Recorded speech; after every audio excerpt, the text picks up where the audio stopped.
The following program is a collection of stooges talking about happenings in the sports world. It is meant to be comedic informative. The opinions expressed on this show do not necessarily reflect the beliefs of their peers, their boss, or ESPN. There may be some cuss words because that's how humans in the real world talk. If you are young, please seek permission before watching any further. Hey, 20. let's go! This show stinks, and the fact that you listen, we are very, very thankful for. McAfee on the line with a gorgeous assist. The all-time leading tackler for the Green Bay Packers. You ping! Damn it! Be a friend, tell a friend something nice could change their life.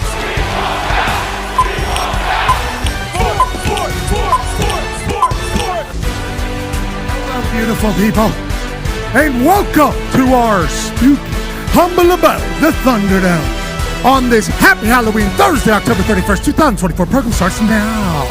Football is obviously the topic of discussion every single day, especially whenever week 9 of the NFL season is about to kick off this evening in Jet Life Stadium. The Jets are favored by 2 at home against the Houston Texans, who currently lead the AFC South. A lot of injuries in Houston. The Jets, obviously, season is up in the air because you got Jets fans attempting to maybe salvage any sort of happiness because they fired their coach. They bring in a big-time trade. They continue to lose, and now they're drinking cayenne pepper and water. Ooh. Is this going to change it all? We shall see. It is a glorious Halloween edition of the Pat McAfee Show here live in the Thunderdome. I'm not a real panda. I am dressed up as a panda. I am just dressed up as a panda. Real. You know, because panda diplomacy is what it's all about. I like to go shake their hands. Now, obviously, pandas only have 4 fingers, and they had to be actual legit whenever they did this. So I'm throwing up the West Side on both of these things. The panda's the real deal. Football's the real deal. We got Michael Lombardi joining us, and a man who's a football coach for 36 years, 18 in college, 18 in the NFL. Ladies and gentlemen, Coach Pagano is here. Coach, Coach, what are you dressed up as? Is that a waffle I see there? That is yes, right out of the toaster oven. This is a waffle. Yeah, because you were waffling a little bit a few weeks ago, and we all knew what was coming, a little mud map for maybe another Pagano in the family because you were waffling on a decision. You're not waffling today, though. You're just dressed as a waffle, right? Just dressed as one. I'm gonna let Although this is a funny one. You're already waffling. Oh, you're waffling, But huh? I feel good about it, though. Yeah, go ahead and waffle a little bit. You know what you're thinking about? You're thinking about waffle a little bit. A lot of people are confused about why the Jets are favored. Yesterday, J.J. Watt was on the program. He said, what the he swore. J.J. Watt, that superhero J.J. Watt. He actually swore. Oh, boy. You got this. He swore because he was so confused by the spread. You, Chuck, you lose last week, obviously. Yeah. We were handed the Minnesota Vikings, we thought. LA Rams get Puka Nacua back late. Chuck loses. Didn't know it. Big time. Chuck loses. He's 6-2 now on Thursday night. Okay, picking against the spread. Still pretty good. Still pretty good. We need to remember that. But this one is a difficult one. JJ was confused. Feels like the world's confused. I saw an odds maker from some book out in Vegas come out and say, with all the injuries to the Houston Texans, I see this as the Jets being favored by 1, let alone being at home, and Fireman Ed being back there. What are your thoughts on it? Are you confused and befuddled by it as well, Chuck? I mean, you could be, but when you take a deep, deep dive into this, yeah, there's some injuries there. You know, Nico Collins has been out. They lose Stephon Diggs, which is big, but they got Joe Mixon. Right? This guy can roll. They still got Dalton Schultz. They got Mechie. Tank Dell. Let's not forget what kind of tear he was on last year before he got injured. Yep. There's injuries on both sides. It's a little bit of a stinky line. Oh, it smells like poop, like panda poop? It smells like, yeah. It's stinky like what happens if you waffle? It stinks a little bit, you know, and think about that last loss by the Jets at New England. I mean. Big one. Oh, that's stinky, too. Everything's stinky, including cayenne pepper and water. I tried it last night because I thought maybe I'd get the found youth. I turned into a goddamn panda. Oh, no. Let's go to the toxic table. Obviously, 2 studs. And baseball happened and basketball happened last night, which obviously is going to be of interest to these two. I believe you got Boston Connor and Ty Schmidt. Conman, who are you? Black Panther. No, they know me as the Rizzler. I'm the Panther dressed in black. When I give your girl the Riz face, there's no chance she's coming back. I am the Rizzler. It might look as though I am Black Panther. Actually, I am the Rizzler, also dressed up as Black Panther, which he calls him. So a little bit of a curveball, if you will, with the Black Panther Panther look. Yeah. However, if you take a look down, I have a little pillow, a little more like the Rizzler. And let me just say, Jimmy Fallon is a good guy. He was very nice to me, and I enjoyed my time in the studio. Now, he didn't love my friends. We all saw that. But no, I'm actually the Rizzler today. Okay, so this is like when one half of the Hammer, Dahn, Cowboys AP Tone, was just Matt Canada last year. Yeah, kinda. A little bit deeper thought to it. You're the Rizzler dressed as a Black Panther. Yes, very similar to you. You're a panda, really, call me spy, dressed up in dressed up in a panda. Whoa, pan diplomacy, pal. That's what I'm doing, pan diplomacy. Even wearing a wire. Your point exactly. You know what I mean? So that we can get along. And we don't tell each other what we're dressing as. No. AP Tone, raise hail. Praise Dale, brother. You know, a look lot good. of people say Dale's dead. That's not true. He's just 3 laps ahead. Okay. You're right. We're always trying to catch up to Dale, aren't we? Yeah, we are. Hey, shout out to 3. Miss you 3. Miss you 3. Love you. Here for 3. Rest in peace, 3. Miss you 3. Raise hail. Praise Dale. Praise Dale. Moment of silence for Dale Earnhardt Jr., who's just 3 laps ahead. We're trying to catch up. Moment of silence passed. AJ Hawk makes that shot. What a moment. You remember that? Yeah. Yeah, all for Dale Earnhardt. And back to the toxic table. Ty, who are you? Well, it should be pretty evident I'm the Hulkster, brother, okay? Okay. There's no, double entendre to my outfit. I'm the Hulkster. A lot of people saying, wait a minute, is that a DJT supporter? Maybe, but I'm also just a Hulkster, brother. No two ways about it. You mentioned not talking to people about what we're going to be wearing. I noticed there is a Hulkamaniac in the back as well, so I always love to come out and see fans and people who appreciate the Hulkster, dude. Who's that back? Is it one half of the Hammer? Dahn. Cowboys, also the Hulkster back? Hell yeah, brother. Hulkamaniacs forever, brother. That doesn't sound like Hulk Hogan. He's a Hulkamaniac, dude.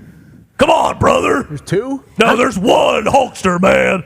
And you're looking at it, brother. Hey, I have a question for you, Terry. Hulk, I have a question for you. How'd you find time in the middle of this trade deadline season to make it onto the program here? I know you've been very active in that particular department. Without a doubt, I feel like I needed to get in front of a microphone, dude, because a lot of people saying, maybe the Hulkster's lost his fastball, brother. Guy can't even rip his goddamn T-shirt anymore. No. I'll have you know, that is thick cotton, 100% cotton, dude. Okay, so I just figured, get in front of a microphone and let people know, not only does the Hulkster still have the atomic leg drop, he still got the fastball, brother. Okay. Wow. Speaking of fastball, it seems like the Yankees were able to hit that and then not able to hit it. Oh, no. I know Hulkster, big-time Yankees fan. A couple days ago, you were ready to, kind of call quits as on the season. Then the Yankees get a big-time win in a bullpen game for the Dodgers. And then last night, in a series-clinching game, Pat Sajak in the audience. Prick. Pat? What? You don't like Sajak? Oh, he's a Dodgers fan. Screw Pat Sajak, dude. Oh, I didn't know. I assumed he was just like a New Yorker who was there for the Yankees. He was not. A Dodger got that close of tickets? Wow, what's going on? I just assume so because, they used to fill Wheel of Fortune in L.A. Sajak's an asshole, so yeah, he knows everybody, dude. No idea. Sajak is not an asshole. He's got a lot of dad jokes. Wheel of Fortune's a great show. He's a good guy, but he was Just my there. personal opinion, brother. Okay. Will you, Hulkster, what happened in that game last night? 5-0, then 5-5. Then all of a sudden we lose, and the LA Dodgers are celebrating. What are your thoughts on the game, Hulkster, and did you watch it all? I watched it all from Hogan's Hangout, obviously. It wasn't a Monday night, so just a couple close personal friends around. I'll tell you what, that is maybe the most heartbreaking loss I've ever seen as a New York Yankee fan. We talked about it, dude. First inning, Aaron Judge is back, hits a 2-run Oppo Taco to the short porch, but he didn't need the short porch, dude. He hit it 400 feet. Right after that, Jazz Chisholm's playing that sweet jazz music. He goes back to back. The Yankees are up 3-0.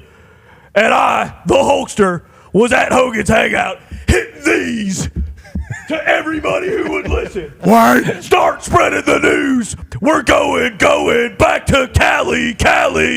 It's not necessarily. Well, you get it, would. But quit fucking laughing, Dale. You're throwing me off, okay? I'm trying to focus on that heartbreaking game last night. The Yankees get to Flaherty. They knock him out early. We're getting in the bullpen. Everything's coming up aces for the Bronx Bombers. Garrett Cole, 4 innings of no-hit ball. He looks unbelievable.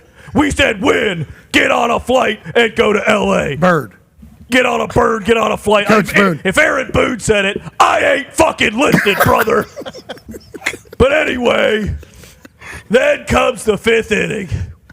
And what has plagued the Yankees all year, shitty defense, just dumbass plays, it gets him again. 3 errors, bonehead move by Cole. Judge has his first error of the season. Jeez. Great time for it, dude. The captain. And then, we've been on his tip all week after the Grand Slam. The homegrown kid. Bonehead play, get it out. You're up by 5. You don't need to get the force out at third base, brother. But he does it anyway. And then Cole, everyone's coming at him. Hey, he didn't cover first base. He had his head up his ass. He's got the bases loaded with no outs. He strikes out Gavin Lux on 4 pitches, dude. And then up comes the big, bad Shohei Ohtani. Whoa. And Cole makes him look like a goddamn little leaguer. 4 pitches, strikeout, 2 outs. We're about to get out of this thing unscathed, brother.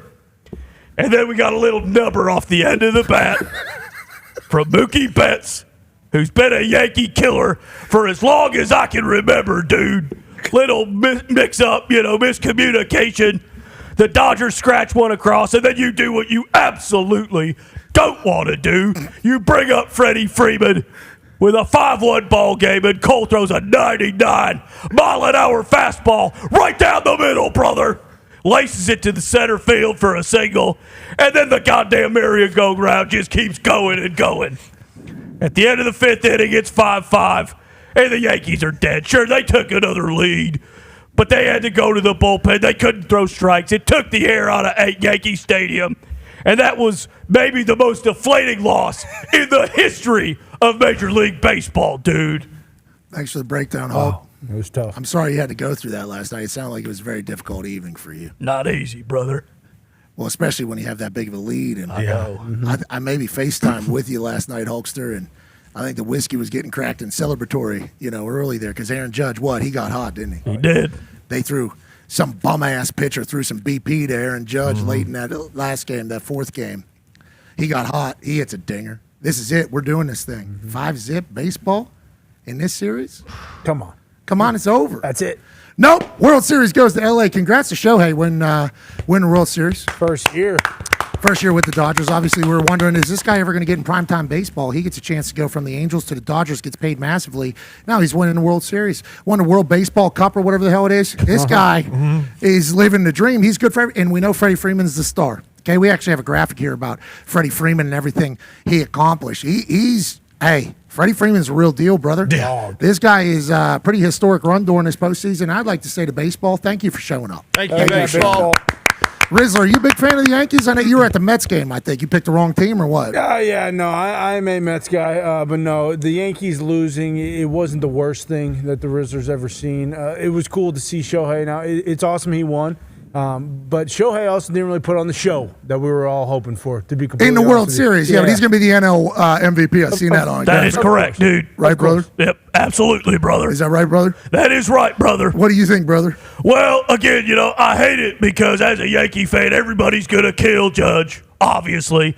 You look at the stats, Shohei had a worse series than Judge did, but to the victor go the spoils. He had one of the best seasons ever, and Freddie Freeman pulled out his ding dong and rubbed it across every single Yankee, right on their forehead, right on their nose, he did. Everywhere he could put it. His dong shot ran wild on everybody. It did, brother.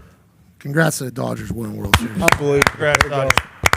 Dale, did you get a chance to watch the World Series? Baseball was good this postseason. I'd like to say this for baseball, as somebody that never really watches, and with that being said, Johnny Bats couldn't see well in this. Sent me a good stick here. Okay, it's cool 33-30. All right, I don't know. Looks short. Look at this. Yeah. Look at this. Got the names on. It's perfect. Nice. Yeah, it's a good bat. I mean, it's good. You take this thing down in the yard. You stand there like Shohei. You put that son bitch straight up in the air like this. and then boom, you're hitting dong shots all over the place. Baseball showed up though because there was a lot of that. There was like Aaron Judge going dong shot on his first pitch. Yep. First pitch last night I was watching. It was awesome. And the place is chanting MVP, MVP, and then bang, it's gone. Then he goes and gets that big time catch against the wall where he almost jumped too fast. Yes. 6'7", 200, whatever. He almost missed it because it hits him in the palm. He is an absolute monster. Baseball has shown up, man. Baseball postseason was fantastic. And Tone, I'm excited about it. When do I get? Will I ever watch again? Baseball had a hell of a postseason, Tone. I think that's a big story. It really did. And as I always say, you got to be closer than the edge than ever to win. Sometimes you got to go over the edge, and I'm not talking about driving either. Last night the Yankees went too far over the edge. What's that? With what? What edge? What edge are you talking about? Yeah, exactly, brother. No, tell us, Dale. No, I can't divulge all those secrets. But no, Are you talking about the rated R superstar? What the hell? The baseball playoffs were awesome from start to finish. Almost every series provided dramatic moments. Like the Mets comeback, people were going to forget about. The Dodgers were down 2-1 to the Padres. Like the Padres were raking. That was an unbelievable series. Like even like the. I almost said their old name. The Guardians Yankees series provided us like that with that one game with that comeback. That What was he gonna say, Rizzler? What was well, when I was driving, they were a different team name. Oh, you're saying the Cleveland Commanders? Yeah. Yes, exactly. It's the same name as the Indianapolis. But Pat, AAA I team. assume you'll watch maybe a couple pitches from Skeens next year, and then probably dial back in next postseason if I had to take a guess. Is Paul Skeens getting moved to a team that's going to be around whenever people watch baseball? Bucco's got him under control for about 6 years. Yeah, so we won't care about him for another. I heard 6 years. they're signing Soto though in the offseason. So $700 million. I heard that guy's going to get. Good for him. Everybody on that field last night looked like they were 55 years old. Didn't they? It was like an old, because Soto is what, 25? That's right, dude. He does look old. Though. He looks like he's a 40-year-old. Garrett Cole with that shaved face and the way he was looking, he looks like that's not a good very look. Mature. He needs to get traded and grow that beard. Yeah, he's got a sweet beard, but he couldn't show it. Yeah, because in Houston they showed a little 5 o'clock shadow with a good beard. You're only allowed a mustache in Yankee Town though. Respect. And old buddy has a really good one. Austin Wells. Yeah, I think Wells has a good one. Yeah, who's left fielder? Guy wears chains. Verdugo. That's an obnoxious chain. Yeah, I love it though. Yeah, I like the way he operates. He's a beard guy too. He used to be on the Red Sox. Had a sweet beard. He looks much different now. Well, I like the way, and that's just like accepted. Like if you're a Yankee, you shave your face, you wear a mustache. That is correct. Or you get the hell out. Bingo, dude. Cut your hair. That's always been the rule, brother. Yeah, that's in honor of the boss. You know, we're talking about Mr. Steinbrenner. You don't need a big, obnoxious beard to play baseball. Although you're right, some of these guys, they have the big beards. Then they come to the Yankees and they shave them and they say, "What? We just paid $300 million for this fatso? What are we doing?" Yeah, because not everybody's face is built, to be shaved. Exactly, dude. No, they're not. What's that, Tone? What are you saying, Dale? Sorry. It's sometimes you shave for a costume and you discover quickly you're not meant to be a mustache guy. Yeah, still looking good, Dale. Are you talking about you, Dale? I hear Well, ya. What are you talking about? I'm talking about people. Oh, okay. Sound like you were talking about yourself. We won't let you know. You look good the entire Thank time. you. Let's congrats to baseball. We're done with it. Yeah. Good We are run, done baseball. with You showed up. We're not going to cover the hot stove, the winter meetings. Maybe if Jet Passon has some real hot stoves. Okay. And shout out to Jet Passon. I assume he was up till 6 a.m. just Bopping. all over the place. What a season. Oh, my God. That was so much fun. Shohei wins his first World Series. Obviously, they're starting next season in Japan. Yeah. The Dodgers are going to be playing Paul Skeens probably. We're going, right? probably. Yeah, maybe. Yeah. You got to go back anyways. It's a long flight. That is Long a far flight. way away, brother. You know the Tokyo Dome, brother. Don't, I know the Tokyo Dome well. Obviously, I'm about as over in Tokyo as I am anywhere else. Japan, really. Well, I shouldn't say that because, let's face it, the Hulkster's over everywhere. You know what I mean, Is it dude? next to the Silver Dome? Thank you for the reminder. I actually do have an action figure. Not a lot of people know this stage of my career. If you play WWE 2K, there was an Ichiban Hulkster. So, yeah, I'm a pretty big fucking deal in Japan, too, dude. okay, so maybe we go watch that baseball game over there for you, Hulkster. Baby. Yeah, maybe. 26-hour flight, remember? Dude, so Jesus, far. that's not real. No, it can't be that far. Oh, yeah. We sat in Washington. Remember for a while. we all put money in a deal and said, okay, who's going to come closest that Yeah, trip home? That was awesome. Yeah, that was great. Come closest to what? But, It'd be a damn time. shame, boy, if we couldn't have took off from D.C. that Yeah, day. Chuck the whole time because they delayed our first flight. So we sat in D.C. airport, Dulles or whatever it is. Yeah. They delayed that first flight like an hour or whatever. and then it gets delayed again another hour. Snowing. Coming sideways. We're signing up for whatever 20-hour plus trip or whatever. Chuck just watching film on his iPad in the airport going, will be a damn shame they can't get this plane out off the ground. It'd be a damn shame. Boy, would it be. But boy, when we got over there, it was awesome. Oh, it was incredible. I really think any team or business should potentially think about heading over there to come together, because you literally can only talk to each other and depend upon each other, because their language is very different than ours. I mean, there is not even And they don't talk to you anyway. Nope. You got a mask on? They were wearing masks before masks became popular. Yeah, well, masks became we won't get into Well, that. yeah. Brother, we won't, brother. It's because of the smog, dude. Don't get me started on that motherfucker. All right, brother. But, yeah, they do not talk. It's not like a... Get on a train. Remember, get on a train? Yeah. We were talking. I was acting like we were conversing. We got us a little bit of some booze for that trip into the city. Wide. Yeah, we were the dumb Americans bouncing around. And but that nobody talks to anybody. They respect each other. Very much. Cleanliest place. Clean, order. quiet. No, I mean, wow. How about the sound whenever the doors of the train are open? They make music, and then once that music's off, that thing is we are not waiting. You better. This is, you are in here, and we are gone. I mean, it was one of the most efficient places. It's the most efficient place I've ever been, I would say. And then Shibuya, Japan is awesome. I will say Japan is awesome, but I think it does I think it's a good place to bring a team together, because you got to depend upon each other a lot.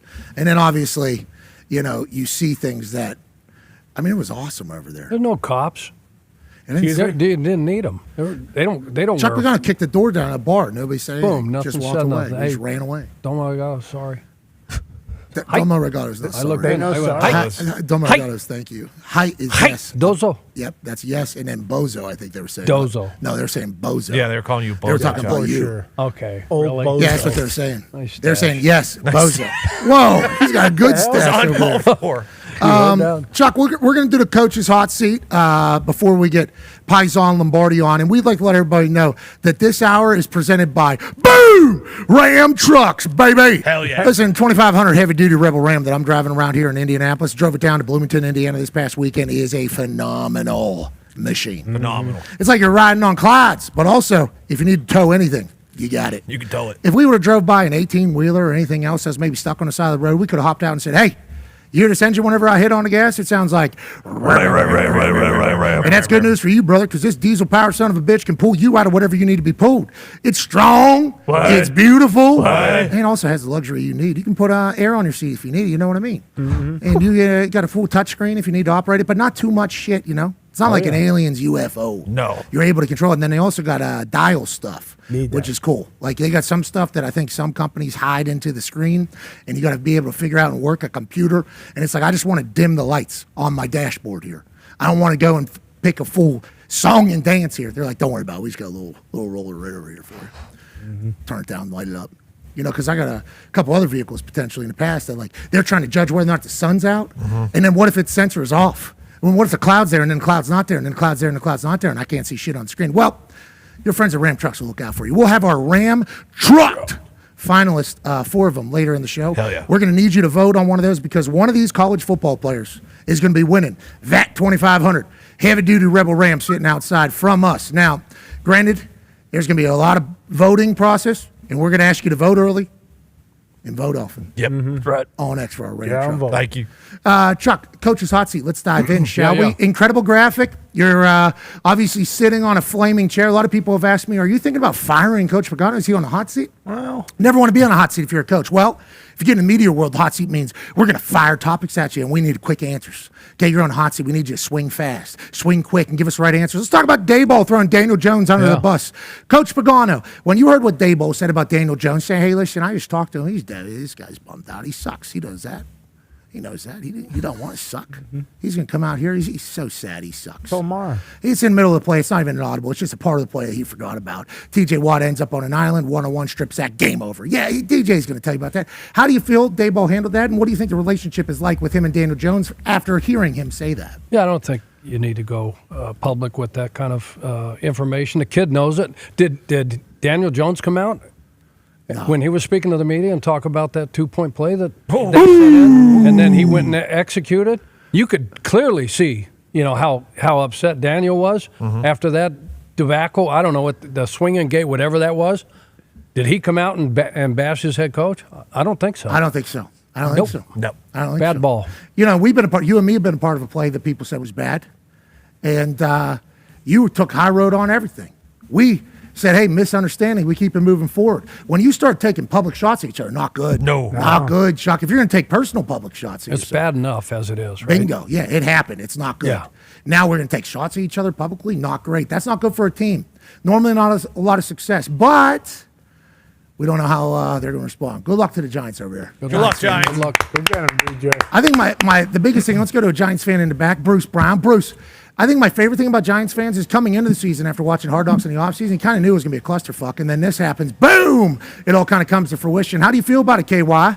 I mean, you know, it's been 6 years. The guy hasn't shifted a protection in clutch moment once. So I'm glad he threw him under the bus. Okay, Bruce is on Daboll's side. Yeah, Okay. I mean, whatever. I'm looking forward to playing with There was Bruce. that, and we had another chance with a clean pocket, and he just got happy feet, got a little scared, and overthrew his guy to Beanie and ended the game twice. So, you know, Danny, did he play well in the beginning of the game? Yeah, sure, but he keeps choking it away when it matters. So, you know, last year, $22 million dead cap. Next year, we're probably moving on. Maybe Cam Ward. What are you dressed as, Bruce Brown? I'm Kyle Busch. You know, the Chevy's too damn slow. I can't catch up to these goddamn Toyotas. These Penske boys got me beat to hell. Speaking of throwing people under the goddamn bus. Yeah, my car stinks. The garage not good. There's like two owners that could probably win a race. We're not one of them. So Well done. it used to be fun, but the Cheddar's Kyle Busch Classic is delightful. It's chicken tender spread. You should try it today. Who's 2 doors down from you, Bruce? That looks like, who is that? That looks like an Italian man. Who is that? What's that? Oh, my God. What'd you say? Speak up, son. I can't hear you. Huh? It's me, Charles Paganos. Oh, my Just God. getting warmed up. Gonna win some people some money later. Oh, that's awesome. Connie's brother. Yeah, it is I want to constant. say shout out. It's October 31st. It's Nick Saban's birthday. Happy birthday, Coach Saban. Happy birthday, Coach Saban. Okay, let's go up in the front of the room, Coach, if you don't mind. Is that Macho Man Randy Savage right there? Oh, yeah!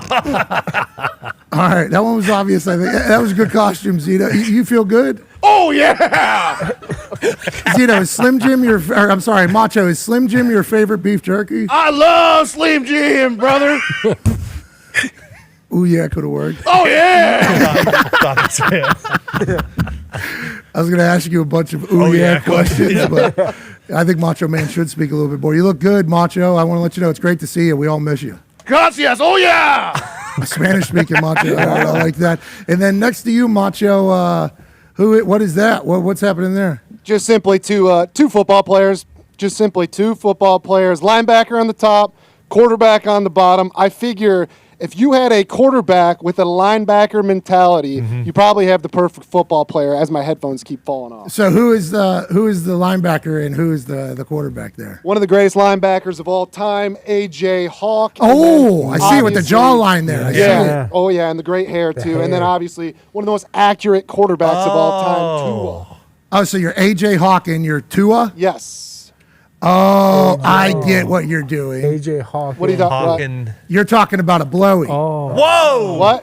Is that what you're talking about? Oh, yeah! Oh, is that Macho? Is that what he's... Simply two of my favorite football players. Oh, you're saying because A.J. Hawk has 0 documented concussions. Right. If that's that costume right there. Right, so you could say maybe Tua, no concussions. Oh, okay. So Sure. you're a healthy Tua for the rest of time Yeah, I'm basically the perfect quarterback. going forward. Yes. Tua and Hawk. Hawk and Tua. Hawkin Tua. Oh, that. Hawk and Tua. Hawk and Tua. Where did I hear that? Into. I don't know. I thought it was a blue.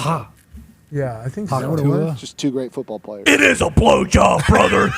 I think And you heard it from Haley Welch, Coach. You should check out her podcast. It's really funny and really cool, dude. What's it called? Is it Hawk Tua? I don't know. Hawk Tua, right. some respect. Little play on words, if you will, brother. What does that mean? What do you? No, Coach, listen, no waffling on this one. Kind of something You like remember when you when you were young, All right, let's get back to the coach's hot seat. Rizzler, you have a question for Coach Pagano? Waffle? Yeah, Chuck, kind of a conversation around this city in particular. What's going on with AR and Joe Flacco obviously has made a lot of buzz. What do you make of it, and what type of situation do you think the locker room's going through right now with everything? That's a good question, Rizzler. Thank you. Yeah, that's a great question. Unfortunate set of circumstances. I think that, Coach Steichen and the rest of that organization, I think their hands were tied on this one. I think them coming out and saying, hey, look, the tapping out part of that deal where he pulled himself out of, last week's game, had nothing to do with this decision. I think we all know the answer to that. What are you saying? You're saying it's not true? Well, it had something to do with it, and the backlash. And the bottom line, Riz, the bottom line here would never. Is if they don't make this move, because Flacco's come in and played well, right? He's 1-1, gave him a chance to win. One game, gave him a chance to win another one. He's played well. We know what he can do. Give this guy an opportunity. Catch his breath, sit back, make amends. He came out and owned it. Held accountability, right? That's the word everybody's using now. Guy in Chicago says, hey, I'm sorry. This guy says, I'm sorry. I'm going to learn from it. I'm going to grow. So if he does the right thing, Pat, it's going to be best. And he learns from Joe, it's going to be the best. No, he can go to work on his fundamentals, his technique, and try to become a better pro if that's what's needed here. Then we wish the best for him. 22 years old, still young. Like, everybody's been telling me, all the Colts fans have been attacking me about saying this, Chuck. I want to let you know.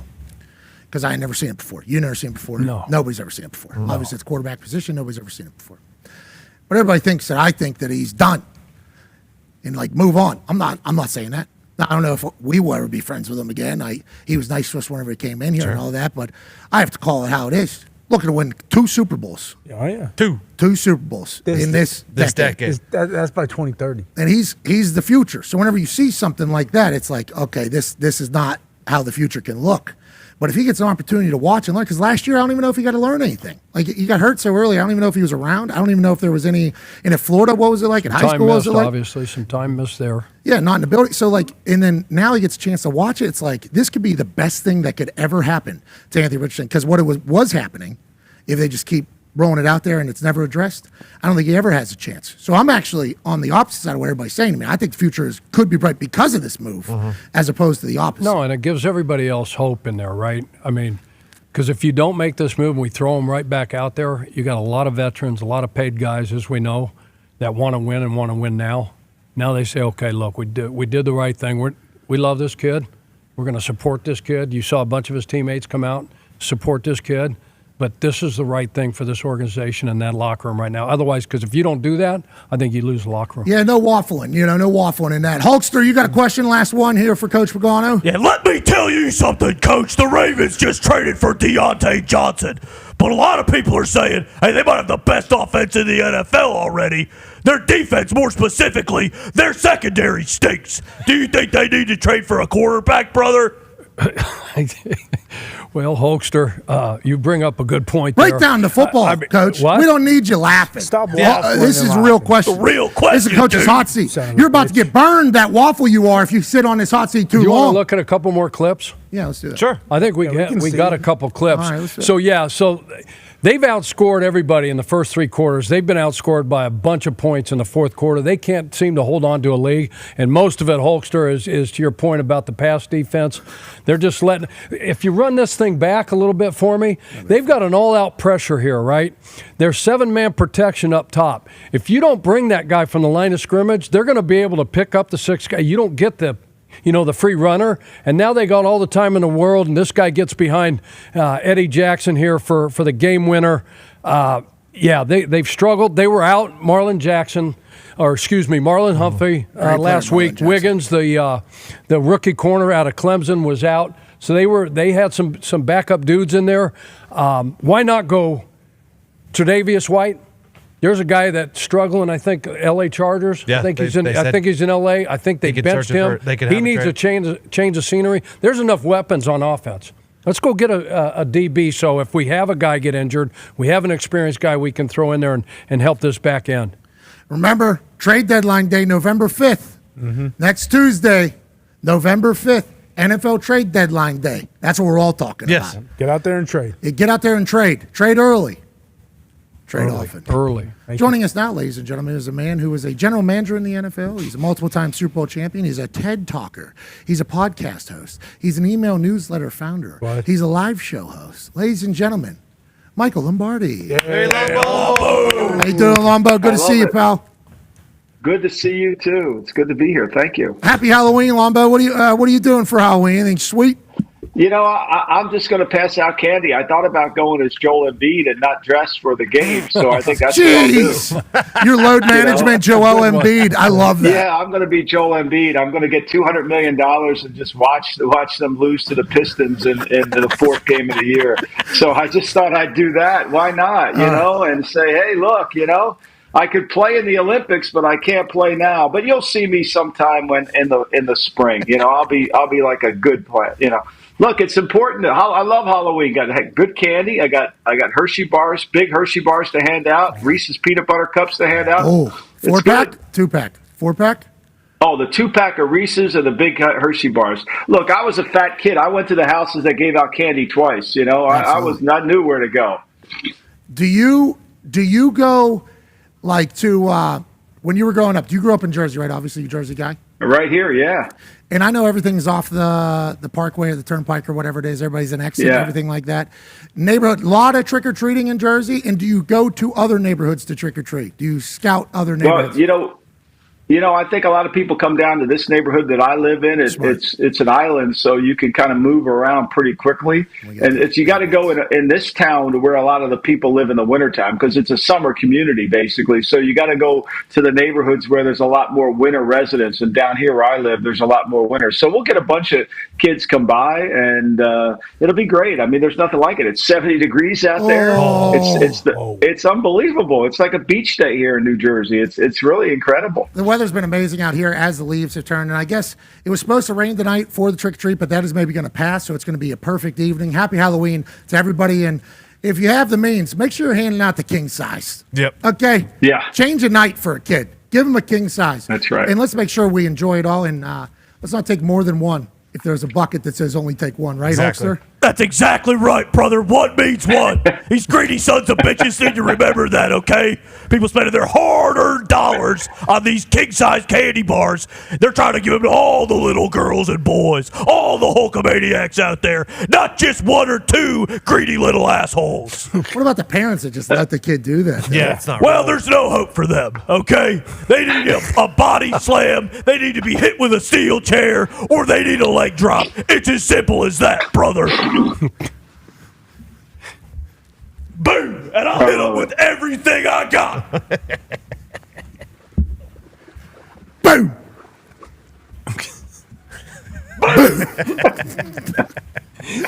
Wild trick-or-treating's happening tonight, Paisan, obviously. The Hulkster has been rated of his king size in the year past. The game tonight, there's been a lot made about the spread. Jets favored by 2 at home in Jet Life on prime time. Have we seen this song and dance from the Jets before? Them being expected 2.5 now, actually going the opposite direction than everybody would have thought. J.J. Watt lost his mind whenever he saw this because of what he thinks about the Texans versus what he thinks about the Jets. A lot of injuries in Houston. Jets obviously trying to figure it out and maybe save a season. If they were able to turn this around, boy, would you talk about storybook? Boy, are you talking about insanity? That would certainly be a big one, big enough for the city that never sleeps. How do you see this going, Paisan? And do you agree with the book on the spread? Well, I think a lot of this is related to injury. The 2 starting linebackers for the Texans, starting safety Jimmy Ward, are going to be out for the game. And then losing Stephon Diggs, not having Nico Collins offensively. Look, the Texans, every one of their wins have come from, except for the Patriot game and their loss against Minnesota, it's been very tight. They've been in those games. They found ways to win. And this is a game where, they're going to have to improve their offensive line because Indy beat them up last week. I mean, Indy really put a lot of pressure on Stroud. He made some great throws in the game. But look, I heard you guys talking about the Richardson situation. I think Shane Steichen has to really take accountability, too, for that play call at the end of the first half, which gave him 7 points, essentially. I mean, you watched your quarterback. He was 0 for 6 on third down. He completed 2 passes in the first half, and you're calling passes with 38 seconds to go like you're going to score all of a sudden magically. I mean, Steichen has done this repeatedly over his head coaching career. He's really mismanaged the first half of games. The second half, we saw it last year against the Cleveland Browns. At some point, you got to manage the game correctly. Here's 3rd and 3. Here's the fascinating thing about Richardson. He had 10 passes broken up by the Texans last week. That means the defense got their hands on 10 balls. He stares down receivers so the defense can make plays on it. So this is where Houston's been so effective all year. They've had 9 turnovers in the last 4 games. And the Jets can't turn the ball over with their defense. They really have struggled. So, to me, for Houston to win, it's going to take a Joe Mixon game tonight. It's going to take a lot of him to really go in there. The Jets are very good on first down. They're very good at stopping first down. They're one of the best first down teams in the league. But where I think the Jets get in trouble, and this is where I think Aaron's got to be very careful, is this Texan team is the best team in the league in creative negative plays with their defense. So if they put him in 2nd and 14 or 2nd and 15, then it becomes a harder game for him to manage and navigate. So I can see why the line has shifted. Only because of the injuries. Yeah, because you got to stay on schedule, especially with that offense, the way they've operated. That is how Aaron Rodgers has always had success, and that's why the turnover ratio that he has from touchdowns to turnovers is so absurd because they're able to stay on schedule. Do you think the cayenne pepper and the water is going to be the thing that gets them going over there? Do you think they are poised? Injury at a couple linebacker positions. Obviously, Jets can run the ball well if they're able to stick with it. He could throw it. Do you think tonight is a night that maybe the Jets offense wakes up and becomes one that people tomorrow morning, maybe Jets fans say, maybe we do something really special this season? Or do you think this is a potential not a good matchup for this Jets offense? Well, I think it's hard because that offensive line is going to start to look. I mean, Will Anderson and Danielle Hunter are 2 really good edges. And where are the Jets weak at their tackle position? That's really, and the movement of the Houston front. The Houston is very athletic. They move very well. They've got great speed on defense because of their front, and they're able to get into those gaps and create negative plays. And this Jet offensive line has not matched the level of play. They won't have Vera Tucker at right guard, so they're going to be back up right guard. The tackles have been problematic, and I think when you look at Stingley as a cover guy, they do a really good job. D'Amico Ryans can take away some of the best receivers. So, look, the Jets just aren't going to turn a switch on and flip all of a sudden, right? They haven't scored over 20 points other than the 2 games against the Patriots and the 1 game against the Titans in week 2. So they're going to have to methodically run the football well against the Texans, control the clock, and see if they can come out. Now, they got a new field goal kicker. We don't know which one they're going to decide on, but to me, that was a smart play. I mean, Zerline missed 6 kicks, only 1 of them outside of 50 yards. He's missed kicks from the 30 to the 50, 5 of them.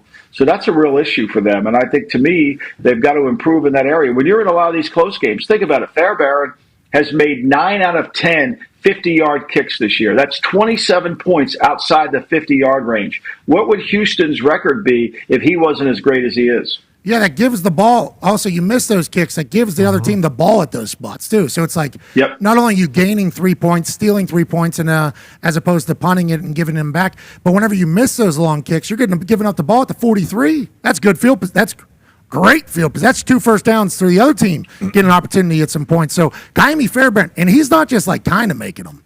He is bombing. He's great. That might be some of the strongest kicks I've seen ever. He's hitting top of the net on all of these kicks, and they're like pure power.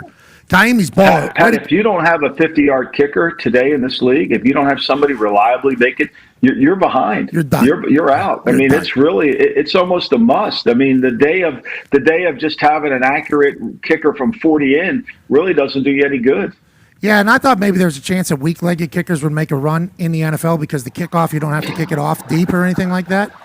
But now with like how you're scoring from long range and everybody's making these long kicks, I think big-legged kicker's still around, and also everybody's just hitting touchbacks, which leads to this point, Lombo. I don't know if you saw this. Danny Smith, special teams coordinator for the Steelers, said he had a conversation with Kamish, and they're going to revisit this kickoff in the offseason. Here's what Danny Smith said at practice yesterday, and Coach Danny Smith should be considered for Assistant Coach of the Year with what the special teams have been doing in Pittsburgh. Yinzer legend talking about the kickoff with the Kamish.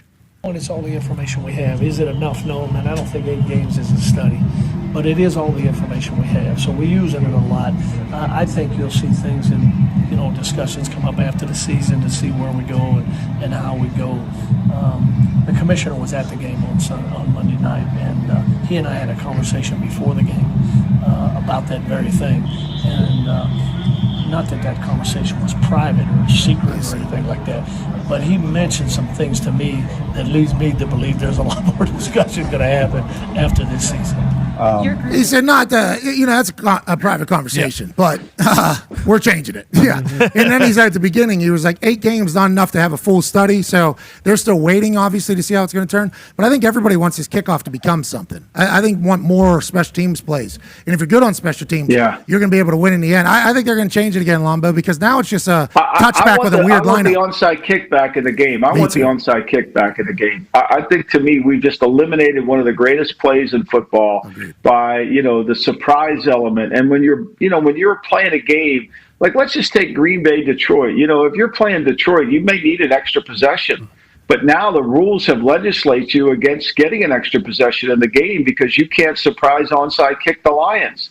And, because of the way the rules are set up. I just think, to me, it takes some of the strategy out of the game, which I'm not in favor of. I want more strategy in the game. That's why I'm always so critical of some of the coaches that mismanage the end of these halves and give away games with play calling and stupidity in terms of, we're all of a sudden going to complete passes and go 90 yards when Anthony Richardson he's completed 10. Agreed. I mean, seriously. Agreed. We all were very confused whenever that play was called, and then for that outcome to happen, seemingly Murphy's Law, and then it's just one thing after another with the Colts. It's not fun. Once again, future's bright, though. Future's bright. Yes, we know that is. future's bright. Rizzler has a question for you, Lombo. Yeah, Lombo. Yes, sir. Looking around at the divisions, there's kind of, one or two teams at the top of all of them, except when it comes to the NFC West. What do you think about, Seattle, the Rams, the Niners kind of competing over there? And do you see one of those teams kind of separating themselves over these next few weeks, or do you think this is going to be a tight race to the end?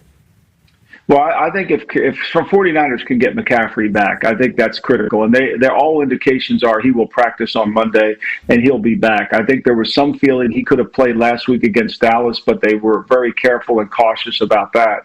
Look, I think the surprise team of the Cardinals, they go into Miami and all they do is manage the game. They give up yards and they just hang around. And Murray made 2 or 3 plays that he needed to make. Harrison was dynamic.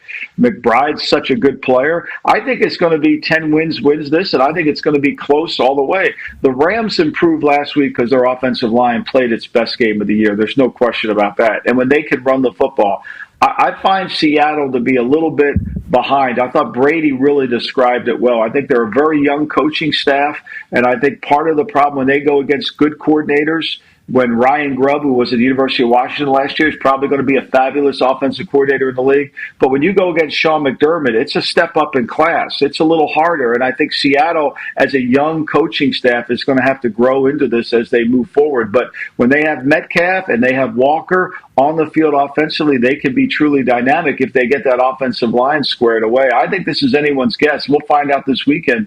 Seattle and the Rams, that line flipped. It was Seattle as the favorite. Now they're the dog. Look, Seattle's lost their home field advantage going into the season. They were just 24-17 at home. They can't beat people at home anymore with that crowd noise. Buffalo, despite of the rain and all the noise, Buffalo just silenced everyone. Well, and also Buffalo Bills Mafia took over the stadium allegedly. That would have never happened before in Seattle, ever. I don't think I'm worried about them. Seahawks okay over there? Is everything okay, Riz? Kind of goes back to when Pete Carroll was fighting the gum. 24-17. This goes back a few years. You pointed it out a few years ago. Like that gum was starting to get Pete Carroll. Yeah, those were slower chomps. Yeah, it seems like that's kind of affected the home field advantage. Yeah, but I think Pete Carroll knew that he was potentially going to get. Yes. Football. He potentially. Remember that happened this offseason. I thought what the Niners did last week in the second half is kind of who they need to be, right? I mean, they went back to their screen game. They had, I thought the running back ran the ball hard. I just think, to me, that they're better at what they were doing. They need to keep going that way. And I think Purdy had to play it the same way. He had not played. That was like 6 quarters where Purdy didn't play well. Yeah, they got to to me. They got to beat people's ass. It was obvious. Yeah. The physicality of the second half was very different than the first half for that Niners team. And it was fun to watch. And they're one of the only teams that can do that, unless you head over to the NFC North. The NFC seemingly stacked. Hulkster has a question for you, Paisan. Yeah, Lombo, you mentioned Lions Packers this weekend, and we heard Jordan Love, although with the groin he may be out, but he said yesterday he's got quite a bit of optimism that he's going to play this weekend. Dude. He's got a strong groin, huh? He does have a strong groin, just like the Hulkster does. If you've seen the video. Well, no, don't see it. Don't see it. Exactly, we won't get into that. Not supposed to see it. That's why you. I know. Yeah. I wasn't happy about it. What video? But listen, well, Lombo, when you're looking at that game, obviously the Lions may be the best team in the NFL. How do you see that one shaking out for NFC North supremacy? Brother. Well, I think Green Bay's done a great job of turning the ball over defensively. I mean, last week they survived. I don't know why the Jags didn't run Bigsby more in the game, and Trevor Lawrence turned the ball inside the 5-yard line, turned it over, gave the Packers ultimately the score that made them win. I mean, this is just inexcusable. Bigsby's a really good player, and sometimes I just don't understand why they don't do the things they do. That was just the second backed-up turnover that they had. As he fumbles the ball down there inside the 5, too, which ultimately cost the game. And this is how Green Bay's been able to win football games. I think the one thing you can't count on Detroit turning the ball over. Last year, Detroit went in there and dominated the game. And then we saw Detroit win on Green Bay dominate the game on Thanksgiving. I think Love plays. I don't think there's any doubt Love's going to play. I think it's too important of a game for him not to play. With these skilled receivers, they're so effective at moving the football. It's going to really come down to, we're going to find out, does Detroit have enough pass rush this week to really, and I know that Dan Campbell's intimated that he's got something up his sleeve in terms of a trade. We're going to see if that comes to fruition. I haven't heard who it could be. You know, I mean, I think there's so many teams that have no chance to win that you would think there would be a lot of for sale signs on some of these front lawns of teams. But I think Detroit definitely needs that one element, that other rusher. Think about this, guys. Kansas City, who's the best defense in the league, they add Josh Uche to their defensive front. Right now, they don't have to move Chris Jones outside. They've got really 4 good players. They built strength on strength. I thought that was, look, the Kansas City's made 2 moves, and they're undefeated, and some teams haven't made any. You kind of wonder why, and that's why Kansas City is so damn good, because they're never satisfied. Andy knows for him to win a Super Bowl, he needs these 3 things, even though he doesn't need them today. Yeah, because there's going to be injuries that are going to come in the long run to the Super Bowl, obviously, at those key positions. Baltimore Ravens make a play for Deontay Johnson. Congrats to both parties, right? That feels like a good move. Chuck said earlier on the hot seat, he said they don't need a wide receiver. They need a damn DB, or they need to figure it out on the defensive side of the ball. Now they got 3 new how coaches. How do they not take this, though? I mean, Pat, here's bet the over-under. I mean, basically, they just gave them to him. I mean, that 6th-round pick that Baltimore sends to him is going to be as close to the 5th. I mean, you know, the 5th-round pick for Baltimore is going to be somewhere in the 28th, 29th range of the 5th round. And that 6th-round pick of Carolina is probably going to be the first pick of the 6th round. This was really a ridiculous trade. And then here's what makes this trade even better for the Ravens is they'll get the compensatory pick if Johnson gets a, you know, if he comes out and somebody signs him. He totals into the compensatory pool. Like, I don't know what, like, somebody explain to me what Carolina's doing. I mean, I don't understand it. I'm sure Luke Combs is wondering the same thing. Like, what are we doing? What are we doing? Like, you know, we have no philosophy. We're giving away guys for 10 spots in the 6th round, or seriously? When we could have had a compensatory pick for the guy? But David Tepper let them use his stadium, the venue, everything like that. Raised $24 million for Western North Carolina. I'm all for that. All for that. That's good. I'm all for that. Good stuff happening. You trade away a guy for nothing. But he should focus on his charity work and let somebody come in and run his football team. That might be a really good idea. But what if it's a wrong guy? They're going nowhere fast. They're going nowhere fast. I mean, why don't you go, Lombo? I vote for you, Lombo. Why don't you? Yeah, right. You, brother. Interview me. He would interview me because I would tell him the truth. He likes people that don't tell him the truth, I think. He likes people to tell him everything's going to be okay. Look, I've never seen a franchise as bad as Carolina. Even Sean Payton. I mean, there's a common oath amongst coaches in the NFL. Chuck will tell you, rarely do you hear one coach talk about another bad program. And Sean said, well, that's really one of the worst offenses we're ever going to play. I mean, do you need to, if you're an owner, do you need to know more? I mean, like, seriously, I feel bad for Dave Canales because he got put in a job that he's not ready to coach in. It's just not fair for him. Chuck actually has a question for you, not about them, Carolina Panthers, which we don't know. We think there's a chance. Get Lee, get out of there. Yeah, we need Leggett to be on another team in prime time. Yeah, talking. Everyone hearing him, seeing him. Yeah, because he is must listen. Good. 10 out of 10. He's must listen. We need him to get to a team that is worthy of being talked to every single week. But the Carolina Panthers, I mean, they seemingly don't have the answer ever. And then whenever he fires somebody, it's like, well, he's firing so many people. It's like, well, if you have the wrong guy, you got to fire him. Then now he's saying hands off, but then it's going bad. It's like, we don't know if the Carolina Panthers will make the 12-team playoff this year. We don't know. No chance. No chance. In college, Georgia would kick their ass. Georgia would Texas, kill them. Georgia, Texas. I mean, Kirby would outcoach them. I mean, it would be a joke. I mean, come on. Jeez. I mean, you talk about. I mean, you don't want Dan Lanning in that order. No, Ohio State. I don't think Carolina wants them at all. I don't know if they could beat Army, dude. Really? Army's good. Army good football. Right. You're right, Hulkster. You're right. Thank you, brother. All right, before we let you go, Bison, Tone Diggs is Dale Earnhardt obviously has a question for you. Yes. Lombo, I believe your pick's been actually doing pretty well on here. What do you like this weekend before we let you out of here? You know, I like Dallas. I think Atlanta's a tad overrated. Their defense has only had 6 sacks all year. Dallas's passing game has not been good, but I thought their run defense improved last week. I know they moved the ball, but if you're going to give me 2.5 in a close game, look, Seattle went in there and won. I think this is must-win for Dallas, or else there's going to be a for sale sign on their front lawn. I think this is a critical game. I'll take the 2.5 in Dallas. I think it's a game Dallas can play well because Prescott will be able to throw the ball against a team that does no pass rush whatsoever. Look, one thing about Atlanta, they're always going to give up points. It's always going to be a track meet. I think Dallas will be able to match them. All right, Lombo, we appreciate you, brother. Have a thanks, guys. Phenomenal weekend. Get that good candy. Happy Halloween, Lombo. See you later. Lombo. We can walk around. I almost fell off the stage, so then I just kind of kept rolling with it. You know, it's hard to see with these things. Taking a stroll. Kind of cool. Just walking around. It is kind of fun. Look at Wemby Senior here.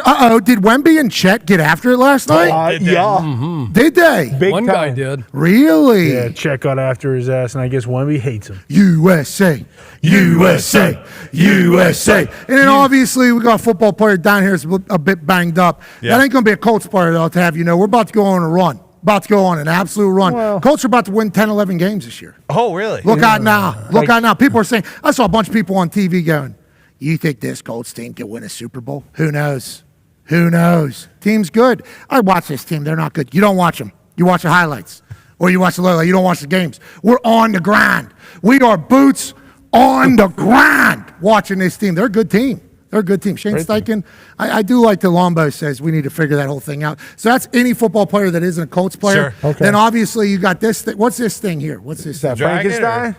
Frankenstein or Dragon? That's Dragon. That's from what the show you guys watch where they're having sex with each other's Oh, cousins. Game of Thrones. Yeah, how's the dragon? What are they doing? They're all boning each other. They're all in the family, right? Yeah. Sisters and brothers are boning, dude. It's hard for me to take serious. And then the Headless Horseman obviously doing it. Ichabod Crane. Who's that? That is his name. He's from the Headless Sleepy Hollow. Ichabod Crane. Think Johnny Depp played him in a movie, dude. Yep. Johnny Depp, good actor. Great actor. Not as good as Bradley Cooper. That's right. That is right. Bradley Well Cooper. said. Love you, Coop. Love you, Coop. Yeah, we might have found out that Bradley Cooper watches the show yesterday. Holy No big deal. That was a massive Holy moment. shit. That was a massive moment for the program. Almost canceled the show forever. Yeah, we did. All right, we've reached our climax, is what we thought. Shout out to Coop. Tell me something, girl. What a time. All right, we'll be back on the other side. Happy Halloween. AJ Hawk joins us. We'll make some picks. Be a friend, tell a friend something nice about change your life. Without further ado, ladies and gentlemen, the commissioner of the NFL. Don't listen to them. No. Roger, good. Shut your mouth. I appreciate you. Thank you so much for joining us. Yeah. You're our commissioner. Don't worry about these bums.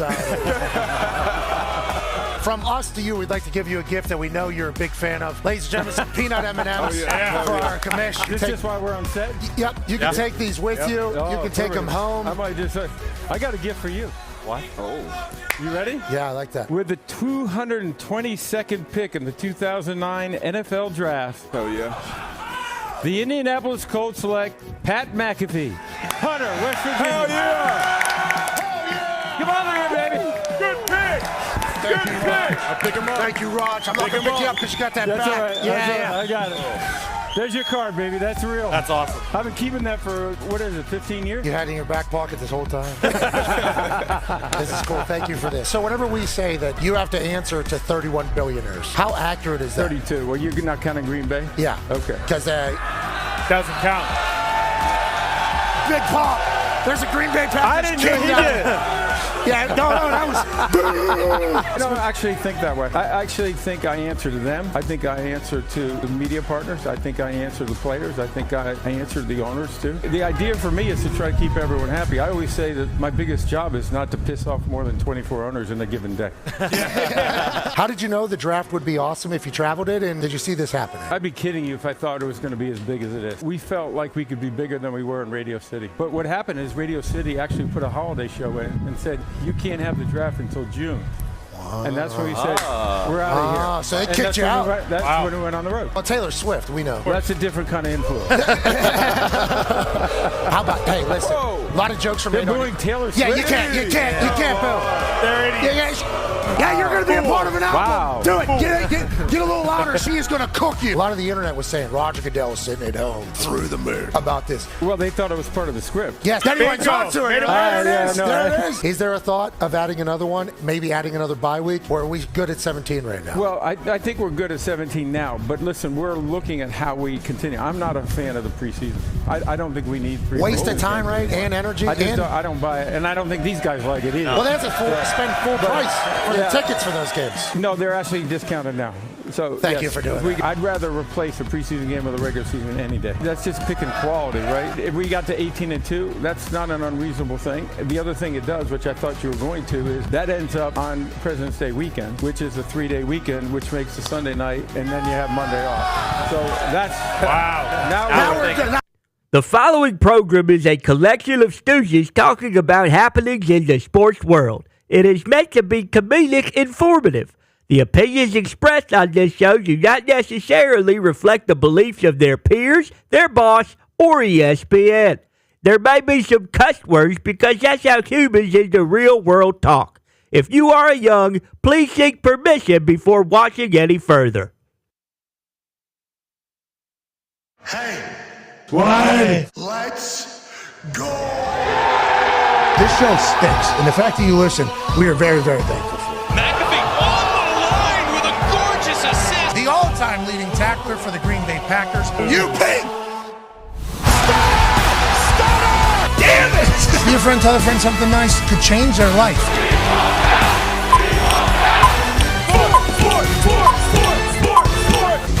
Hello, beautiful people, and welcome back to our spooky, humble abode, the Thunderdome. On this happy Halloween Thursday, October 31st, 2024, hour 2 of the program starts now. Football! It is awesome. Football is literally what we talk about every single day, and we're lucky to do it. Thank you so much for watching. We hope you are having a fantastic Halloween. I just learned during that break that pandas are political. And that Biden walked out with a panda last night. I had no idea. Yeah. I'm watching the World Series. I'm watching the Pacers beat the Celtics. I got a bunch of people telling me that I'm into some stuff that I'm like. I just want to let you know the reason why I'm dressed as a panda is strictly because the Rizzler at the toxic table has a firm belief that they do not exist. Yeah, and they don't. But that is a great point. I didn't even think about that. How did you make it back to Indy from D.C. that quick? Okay, it wasn't me. That was a real panda. I don't know, actually. I have not even seen it. I think it was a real panda. In 8 hours. You see? You are a real panda right now, as we live and breathe. You could walk into any zoo and they'd throw you in the sanctuary and say, where you been? No. Pandas are real. Remember, pandas are real animals. They are panda diplomacy, shake their hands, which is what I'm all about, bringing people together, which is real sports. hands. I read the internet, though. That's not what people think about panda. No. Holy hell.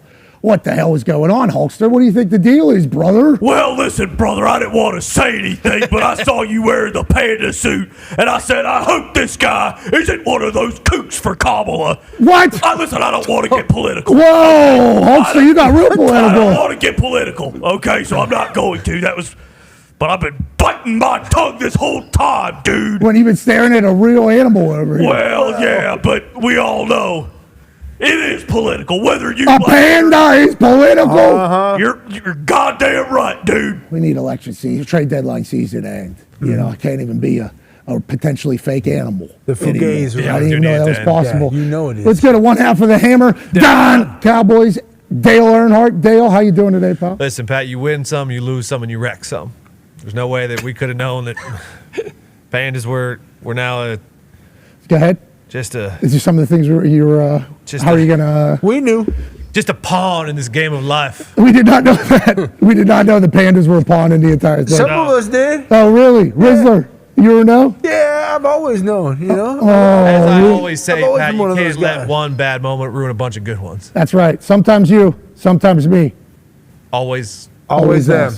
us. Us. Always us. Always us, Coach Sirianni. Always us as them. We saw that from his mic'd up moment. Speaking of coaches, a man who coached football for 36 years, 18 in college, 18 in the NFL. Chuck Pagano's here as a waffle, you know, because when he makes picks, he doesn't waffle.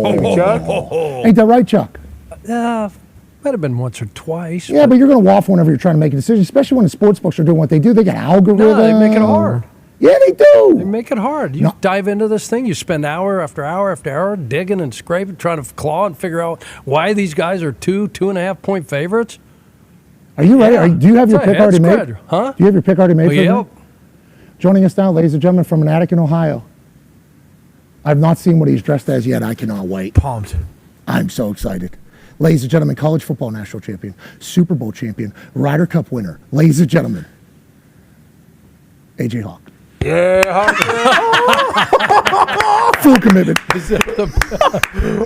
What's up, guys? I'm a clown that spent some of his adult life in Waterloo, Iowa. Oh my God! Oh my God! It's a happy clown. Sometimes I went by Pogo the clown when I was the happy clown. Okay, so you're supposed to bring happiness. You're saying? Yeah, I had another alter ego as well, Patches. He was the more, like solemn, kind of quiet, not as happy clown. Hey, you as a clown, I think full commitment. You Jeff Hardy'd your face. Did you do that yourself there, or? Yeah, the majority I always said I've done myself, yes, over the last hour and a half, because this stuff does run. You got to let it dry before you do other areas. It's been an issue. Yeah, but I want to let you know you look amazing. You look way to go. Happy Halloween, AG. Thank you. I love Halloween. Me too. Can't be a panda anymore. I don't know if you know that. Nope. I didn't know that. I didn't know they sold quick John turnaround, Wayne huh? I was gonna say. costumes. I've lost 13 pounds in this thing today. Okay? It's hot as shit. It's hot. Full commitment to this deployment. Go ahead. Any local hangouts you can go with other people that like to wear things like that? Okay. I'm not in a furry convention either. All right, but it is thick. It is very thick out here.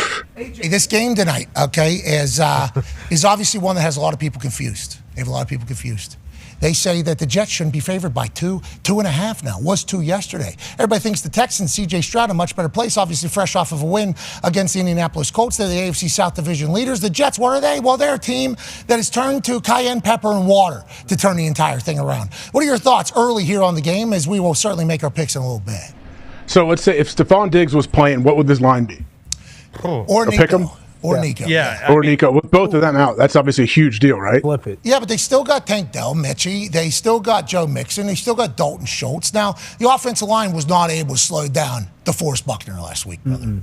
I mean, DeForest Buckner was running roughshod. He was running wild, brother. All over the place. And AQ did say yesterday, he said, hey, listen, they're banged up. Their offensive line's not. They spent a lot of money and put a lot of draft capital into these guys, and they still stink, dude. How do you feel about Waterloo, Iowa, Hulkster? Well, I will say that is a great costume out of AJ, great commitment, but I don't notice a KFC chicken bucket. So I gotta question the legitimacy. Just wait, buddy. We all use DoorDash, and unfortunately, my first one got canceled, but we'll have another one coming. Hey, that's a DoorDash game. Every once in a while, that's going to happen. You got to roll the dice there. It is certainly a glorious, happy Halloween for all of us. We hope everybody at home is enjoying it. We hope everybody's giving out king-size candies this evening. The Rizzler, what's your favorite candy that you get on Halloween, pal? Jimmy Fallon gave me a Twizzler the other day, and I only gave it 2 booms. It's not 2 booms. Okay. 2 booms. Yeah, boom, boom. Okay. I was gonna do a third one, but he didn't want to hear that. But honestly, if I had to say my favorite candy, I mean, there's nothing like a Reese's. There truly is, and to be honest with you, if you get a Kit Kat and you make a Reese's sandwich with the Kit Kat, I mean that is something that could change your life. Even someone like that who used to live in Waterloo, Iowa, that might have stopped him from doing some things. Hey, Klon, what is your favorite candy that you'll be getting tonight? It kind of depends on the mood that I am. I'm a big. I honestly, like, I know a lot of people don't love them, but at times I like Butterfingers. Those are good. I think. Really? Butterfingers can be good. I mean, if you I can, don't like if it. you can Kind of give me sticks to the top of my mouth, like the that's why the things in you got to be in the mood. You got to be in the mood for it for sure. Yeah, it goes right to the top of the mouth, and then it kind of like molds to the top of your mouth, like peanut butter. Yeah, the peanut butter crunch, the texture of it. But you don't eat candy though, right? So you take grilled chicken when people hand it out. You take that. No, I don't. I mean, I don't like crave candy that much. But if I do, I like Butterfingers. I used to. Man, I'm trying to think when I was growing. I mean, Nerds, obviously the Nerd ropes, all those Nerd clusters now are legit. Back when I ate candy. No, I'm thinking back in the day, like when candy was like growing up. Fun Dips, you guys, Fun Dips. Like I think those are a thing of the past almost. They don't eat them as much. Those were very good. The Fun Dip sticks. There was a little Super ropes, a super rope you get at the concession stand. You're all wrong. The Nerd ropes, really good. You're all wrong, boys. Really good. What is that? Listen, Dale? when you're driving around in your Chevy with your Goodyear tires and your Sunoco fuel, your favorite candy is a ice cold Bud Heavy. Okay. You like beer as your candy. Beer isn't candy, Dale. Yeah, we're talking about two different things, I think. Don't you think? Well, it depends. If while you're riding around in your Chevy with your Sunoco fuel and your Goodwrench, your GM Goodwrench, you're going to a GM Goodwrench to get fixed. Goodyear tires. On your Goodyear tires. Thank you. No, it's only an ice cold Bud Heavy. I don't know if people are going to give that out tonight for Halloween. I don't think they're going to be driving around doing it either. Well, maybe. I mean, maybe they'll hop in there. That depends. And their GM Goodwrench. Depends what Huggy's doing. Sunoco fuel. Hulk Hogan, I know you like vitamins. Are you eating any candies these days? Yeah, I like all the shitty candy, dude. Give me some Good and Plenty's or some Charleston Chews. You know, the kind of stuff that kids will usually throw back at a house or... Almond Joy? Easy. Okay, I actually do like coconut, so I do like Almond Joys. Amen. But, you know, any of the shitty stuff I'll eat, kind of mix it out of the bag. No one wants that. Hulkster will eat it. Chuck, what do you do? Ovaltine? That was rude of me. Applesauce? That was very... What did you say? Crushed up Ovaltine's good. Connor, so Ovaltine is good. Ovaltine. And Like, quickly. were there originals?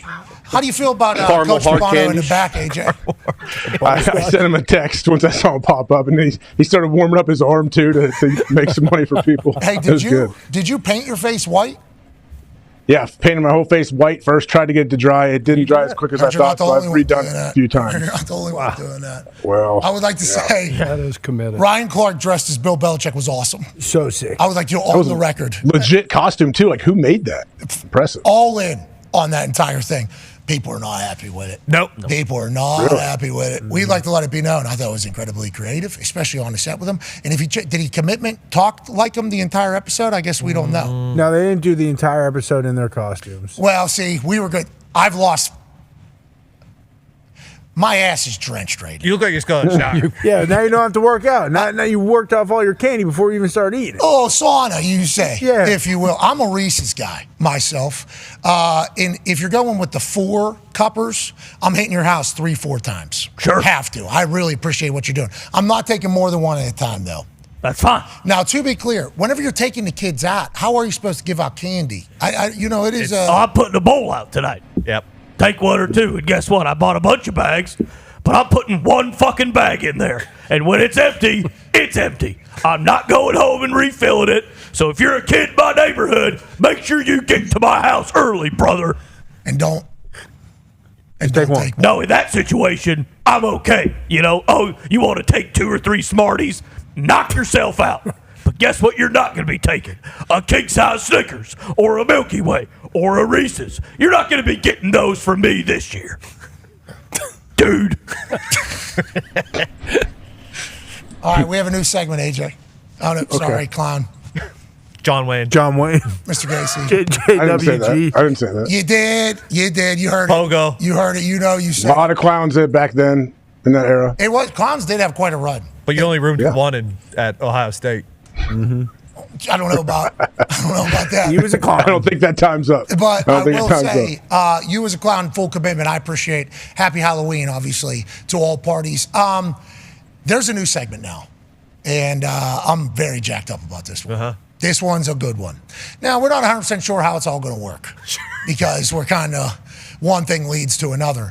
But what we wanted to do was showcase a Ram truck's power, luxury, explosion, and durability in a segment. And we also wanted to give away a 2500 heavy-duty Rebel Ram that's sitting right outside. That is beautiful. So what we decided was we put out a bird call to college football fans. We said, hey, if you see a play that could be considered a Ram truck type play, go ahead and send it in. Don't rip the clip, obviously. Don't rip the clip. Don't steal anybody's stuff, but just tell us player name, time of game, and what game it's in. We'll go dig it up. We'll find it, and maybe they will be the Ram truck play of the week. And then we picked 4 of them. Okay, we picked 4 of these things. We picked 4 of these things that were sent in, and obviously we hope that more and more will be sent in. They had to be legal plays. Couldn't be a penalty, right? We can't be promoting penalties. We don't want to be those types of people. Good ball. We don't want to do that. But we would like to remind people that even with these new rules, football is still physical, still tough, still durable, just like a Ram truck. So we have 4 plays that we have, and then we'll put them up as a poll on Twitter. The people will vote for what represents the most Ram truck play, and then that champion will carry in the next week. It'll take on 4 new incomers or challengers of the Ram truck plays, and then at the end of the year, whoever's sitting as the king Ram truck play, they will win a 2500 heavy-duty Rebel Ram. That when you hit the gas pedal of that diesel-powered truck, it goes. Let's get to the first one, shall we? Out of Oregon, running back, Noah Whittington. Boom!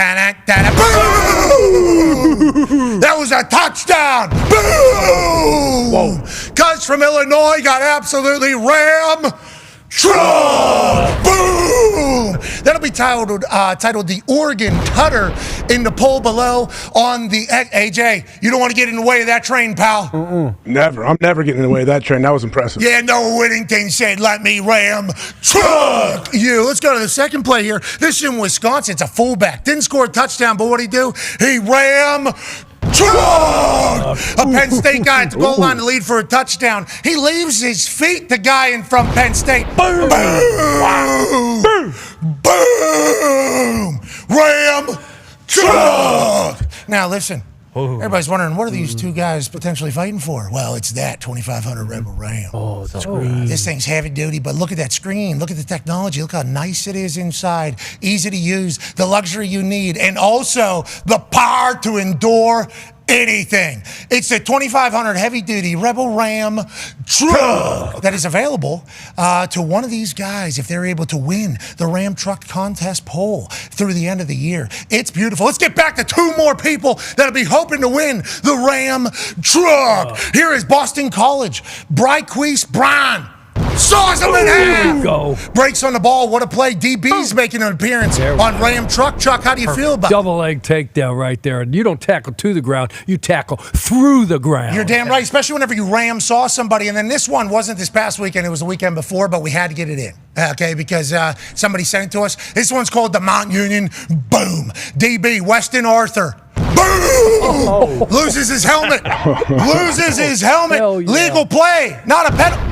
Boom! Weston Arthur is the 4th and final candidate for the Ram Truck Play of the Week. We will post this video on X and in the what a show. I mean, that's no flag. That's a boom. Shout out Pierre Garcon. Also, shout out national champions. I think Mount Union's won a bunch. Old buddy gets up, was not concussed. We're not emphasizing dirty plays. No. Within the rule book, but big time plays to showcase the physicality of the sport still. All you got to do is tweet us #RamTruck, player name, and time of the game in which it happened, and we will look it up, and it could be one of the 4 finalists that could potentially go on to win that particular truck right there. We're excited to see who wins that. Mount Union Boom, I think early favorite for me. Yeah. Because obviously the shot in the helmet, but why not Oregon guy? Noah Whittington first, Hulkster. Love seeing a running back absolutely truck a dude, but you mentioned it, Pat. That kid from Mount Union, he brought the boom. How many boom? One. I don't want to be, too over the top, but I think that might be 5 booms on the boom scale, brother. Boom! All right, 5 booms. Five booms.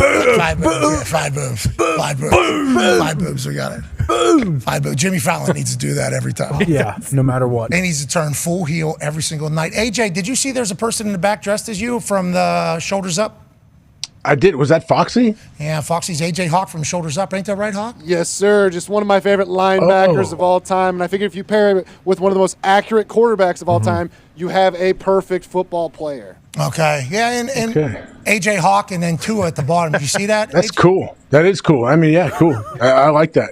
I'm a fan of Tua as well. So yeah, it's very creative. Thanks. Foxy. Do you like Hawk Tua? Do you like those? What do you mean? What do you mean? What does that mean, Chuck? Chuck, what is that? That was Chuck. What's going on? Chuck, why'd you make that noise? A.J. Hawk. You don't Tua gotta down ask below. me, AJ. Hey, Macho Come on. Man, what do you think about it all, pal? Oh, yeah! Boom. Okay. That's 5 booms. That is 5 boom. Boom. Boom. That might be 6 booms. All right, let's get into some NFL. Hulkster just gets in and starts flexing in the middle of nowhere. We'll be in the middle of talking. We're in the middle of the Ram truck thing, and all of a sudden I see full-on Hulkster getting after it. Hulkster, you look good today, bub. Thank you. All the yelling and screaming's fogging up my sunglasses and making my mustache start to come off, brother. So I gotta figure something out, dude. All right, we got some news for you. Jordan Love spoke about his groin injury. AJ, I don't know if you heard, Jordan Love's groin might be stronger and able to rebound better than anybody else. Here's him chit-chatting about the potential to play this weekend against the Lions. They have a bye the following week. Let's remember that. Definitely feeling better. I think every day there will be some improvements to it, but definitely feels better than it did on Sunday. With that said, you obviously want to play. How realistic is it that you can be out there Sunday? I think it's realistic. How comfortable would you be playing on no practice if that's the route you guys go? Yeah, I mean, obviously, not practicing during the week is not the ideal format for trying to play a game, but like I said, things happen. So if that's a scenario, I know I'll be fine, but definitely it's not the ideal scenario for going into a big week. Okay, massive week. Obviously, Malik Willis has played good football. AJ, who do you think ends up out there? And do you like what Jordan Love's saying here about his groin? Yeah, I do like how he's handling this. Was it Lombo who said he expects Jordan Love to be out there? It feels like everything that he's saying kind of is that Shefty said that as well. Said he's going to go Sunday. How do you feel about it? I absolutely love it. And then hearing him say that, knowing that your quarterback knows that it's all about the game and how you play it, that makes me feel good as well. Shout out to Trips. Just had to get that in there. But, no, I mean, we talked about it's a big time matchup, okay? I understand we got the bye week coming, dude, but this Detroit team's for real, brother, and we need our franchise quarterback out there because I think at home with Jordan Love, why not the Packers this weekend? What do you think, dude? If it was me, yeah.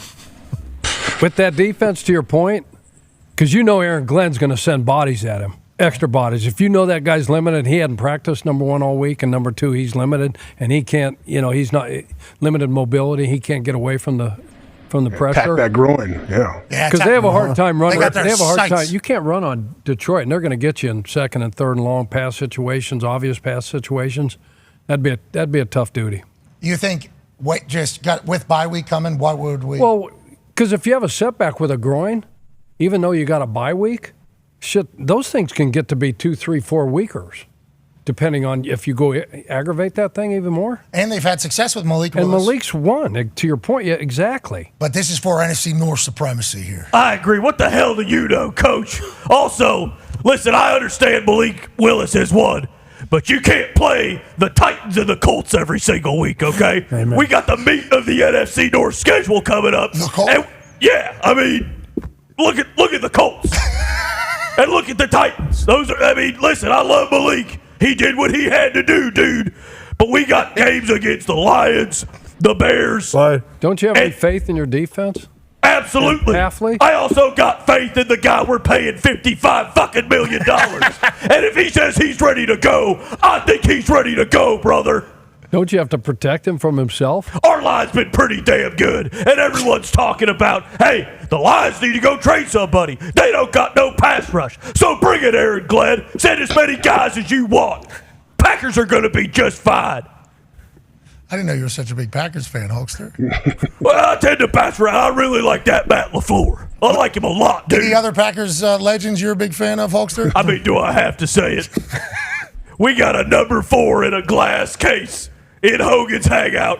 I come up and tap that thing like the Notre Dame play like a champion side every time I go into karaoke before. You were with I him pick last my night, song. right? Yeah, weren't you guys hanging out? Well, I mean, I had my speed dial. Yeah, we FaceTime 5 to 6 times a day. We were in the same spot together. It's a rally? Whoa. That's not what we were talking about, John. You and Favre ever play catch? What? Listen, Favre knows the Hulkster's got hands. Like, I mean, last time I was with him, we're playing little catch. He said, "Geez Louise, Hulkster, you remind me of Bubba Franks, who's one of his best tight ends of all time." Of course. So what does that tell you Of about course. good old Hulkster's hands? Yeah, I mean, Hulkster could have been an NFL guy, huh, if he wanted to be. Pretty good. Send the Not same too text, bad. too. What'd you say, Rizzler? You guys exchange photos via text, of course. All right. Okay, so Coach Sirianni, the more we learn of this man, the more we like out of the Philadelphia Eagles. You know, there was a lot of conversation about this guy this year, wasn't there, Hulkster, on Overreaction Mondays? Yeah, basically every week saying, "Hey, we got to fire this dipshit." Okay, Those Just were run Eagles his course. Eagles fans after wins saying, "Let's fire this dipshit." Owing him. So somebody in Philadelphia said we need to mic up this guy and let people know that he is doing real coaching and he does really have the respect of the team. So they mic'd him up for a day. I think an entire team meeting he's mic'd up. During some of the week he was mic'd up. We're going to see how this guy coaches. He's always the same exact guy. Here's some footage from the Philadelphia Eagles on Coach Sirianni. We talked a lot about finishing on the sideline all year. All right, way to finish and punish them on the sideline. Guys, I don't care that we had to punt after this. Okay, then what? The energy that was brought, that just sets the tone. You play good because you're good players. You play good because you play good fundamentals. 4th and 3, I ultimately have to be the one that makes the decision to go for this, but I don't go for this unless I trust this. It's always coming down to you guys. Jalen, big time throw. But here's what we talked about. Doubt, criticism, and hate, right? You got to bell block all that out. Well, it's the same deal with praise. Block it out. So now we're getting praised. Put your fucking head down and work, because there's nothing like the work. What was the line, Tyler? Treat praise like perfume. Smell it, sniff it, whatever you got to do with it, don't drink it. Okay, love that. Coach AJ, how do you feel about Coach Sirianni's messaging to the team, obviously? Yeah, I like it. He's trying to say, hey, don't get on this roller coaster. Whatever they say, good or bad about you, it doesn't really matter. We're going to do what we do inside this facility. But I love him kind of praising them finishing the runs and stuff. You know, I love that when you see teams like whoever is being the aggressor like that. And I think it's clear in those clips that that's what he wants to do. He wants to set the tone early. And like, hey, I don't care if we punted. We ended that on that's a positive note. If we end like that and you're knocking 2 guys back on the sideline. This is what we want to be known as, okay? I don't care that we punted or didn't score. This is what we need to be known as. Sets the tone for everything. Coach Pagano, that's the first time I've ever been in a meeting with Coach Sirianni. I've seen his press conferences, obviously. I've seen his walk off the field. I've seen him on the sideline of the field. I've seen him with a headset on. I've seen his sideline interview. I don't think I've ever seen him actually coaching in there. How'd you feel about how he did coach as somebody who's been around ball for 36 years and also very Italian? Loved it. Loved it. It always comes down to culture, identity, and process, right? Your process is how you're going to go about your business, 60 minutes, one play at a time. All you don't got, judge. don't All you got, don't judge. Yeah. This right here, I mean, how fun is it to be able, when you're winning, obviously it helps, right? To be able to go in and accentuate and show the guys, show the team, hey, the play like, Saquon running that dude over, guys having success, guys having fun. I mean, that's what it's all about. And then the best thing is, like, all right, the praise, the rap poison that Nick talks about us, Coach Saban talks about us all the time. Don't start reading that shit. Don't fall for that. Keep your frickin' head down. Keep frickin' working. Keep preparing, and good things are going to happen. Do we feel good about the Eagles long term? I think so. Even after all the chitter chat, and you talked about Hulkster after wins, Eagles fans want him to lose. He beats the Saints down there in New Orleans. You're like, this guy sucks. He gets another win later, but he talked to the fans. Remember, he talked to the fans, which ended up being Browns. I think what we all understand from the Reddit post was like drunk guy in crowd yelling at him, do something, do something, do something, do something. Yep. Then he does it, and then he turns around and he's like, I told you we're going to do it. The way that was construed, the way it looked, is like he's talking shit to his own fans. They're like, get this guy the hell out of here. Once again, that was after a win. They were winning and having problems. Now, it seems like people are buying in a little bit back into the Sirianni story. Rizzler, you bought back into the Sirianni stuff? I mean, definitely. It feels like they have studs all over the place, and there was that little run there where, A.J. Brown was hurt. I think Devontae missed a couple of games. Goddard it was a little banged up. Like, they have studs all over the place. It does feel like the Eagles are one of those playoff teams that could get in there, make some noise. I don't know if they're comparable to the Steelers at all because they're much different teams, but like same type of, like expectation for them. Like, they'll be in it. They'll be in the playoffs, and can they hang with the Lions and the Packers and those big dogs? Who knows? But it feels like they got the guys, and they have playoff experience too with Hurts. Yeah, I like the NFC. The NFC at the top is very good. Yeah. And the Eagles I think the Eagles are right back into the conversation at the top of the NFC. I mean, their offense is loaded. They're on the top. They're on AQ's top 5 O-line every single week. Saquon's one of, if not the best running back in the NFL. A.J. Brown, Devontae Smith, Goddard. Like, they have so many weapons. It's unbelievable. And then defense, the 2 rookie corners that they both took are now, like, starting to gel and starting to play really well. So the defense is starting to play better now. So, yeah, Eagles are they're going to be a team to worry about. Yeah, I think so. And Jalen looks much better than he did last year. Mm-hmm. Last year, Jalen looked like lack of confidence, wasn't really making the same amount of plays at the end. Obviously, they had that big win streak, and then they go crazy. Yeah, Bosa says, do you watch the first of all, you see my hat? Then he said, love his hat. We know you do, Holster. We know you do. There's a lot of people mad about that. Yeah, very. There was like, he didn't get on stage and like give a full speech, did he? No. I don't think No, not yet. No, he actually. Yeah, you're right. Who knows? Right. Who knows? When he got on stage, he might get up said, there. It's actually it's important. Very, very. Anyways, Bosa said, look at the way we played against Jalen Hurts. He's looking at the rush. He's looking at the rush. Thought he lost confidence. Then in that footage, in the plays that we just watched, he's sitting back there strong, confident, delivering mid-range shots, What means he has touch, understands how the offense is. It's like Jalen Hurts is back to being the guy that everybody thought he was going to be whenever they gave him the big-time contract. And I think whenever Philly's rolling and those Eagles fans have a chance to be showcased, the NFL is better, Chuck. The NFL is better when this Eagles team is rolling. Vic coming in there new, you can see the defense starting to gel. Oh, yeah, because we thought he forgot ball. Yeah. No, shit. I mean, it just takes time. It's new terminology, some different fronts, some different coverages. To your point, the 2 young guys, Quinyon Mitchell's given, he's absurd defensive numbers. Right? Like, I think there's 1 or 2 catches against him, 30-some yards, no touchdown passes. You guys had Cooper DeJean on the tape yesterday, good D, bad D. Unbelievable. So they're only going to get better. He was on the good D side. Yeah, he was on the good dude. Which we're pumped about. That was a great play. That was a great play. Great. Back forth. On Jamar. And Jalen's not even allowed to play golf. Go cut that guy in half and stop him. What's that about? Yeah, Jalen came out and said that he did not golf. Okay. He was just there. With everybody that they're saying I'm golf with. I was just hanging out. You see, in my contract, I'm not allowed to golf. Has Jalen Hurts in his past taken a golf club off his own ankle or off his head and you're like, we're never doing that during again? the season, right? Because you can't skydive, obviously. There's motorcycle. And by these things. But does it actually say it in the I don't know if it says we can come take your money if you get hurt doing these things. We don't have to pay for recovery, too. I think you can void your contract if you get hurt doing these things, and we don't have to pay for it. Insurance doesn't have to pay for it.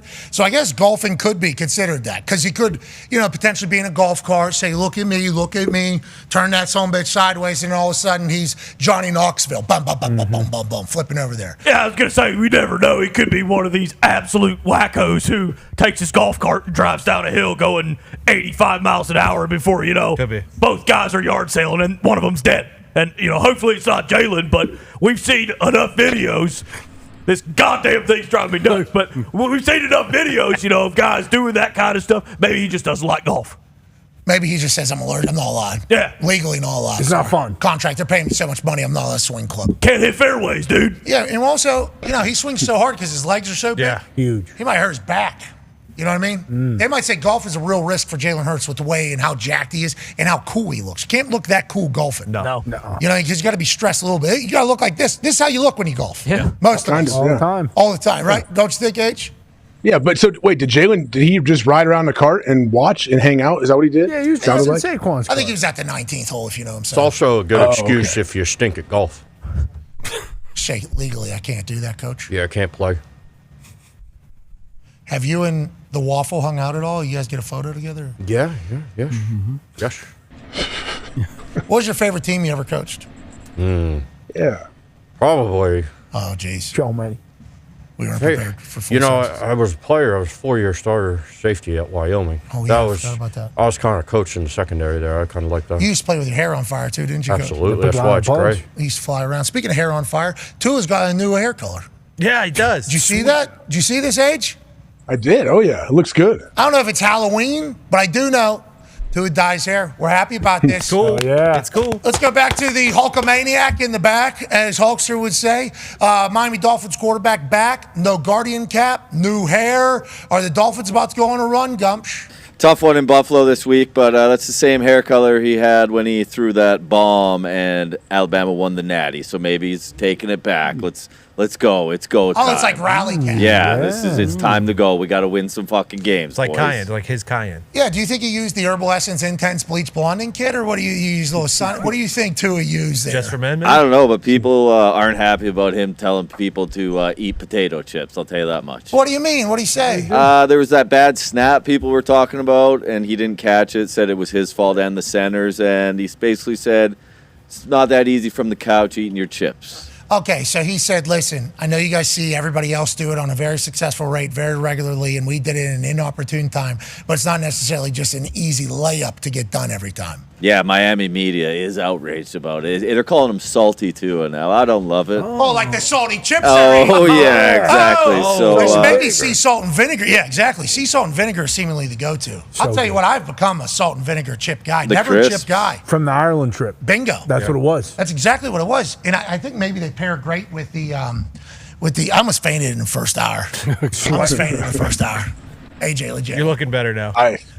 I can't imagine. That would be very difficult in that huge, just all of it. And to be clear, it's not a furry costume, okay? We're not running around conventional. Anything like that technically could be. You just got to cut a few holes. Got 3 of these. Okay, had one that was a full blow up Oh, one. like an air blow? I've seen those ones. Yeah. I think there's maybe somebody else in the office that got that as well for today. Yeah. But there was, yeah, there was. But I think the fan was so loud, it would have went right into the mic. You know what I mean? But it felt real good, and there was like an air conditioner. Oh. This one, we're in the middle of a sauna right now. Yeah. We're in the middle of a sauna. Now, speaking of being in a sauna, we got somebody that was on a heater, and he lost his second game of the year last week. Yikes. Okay?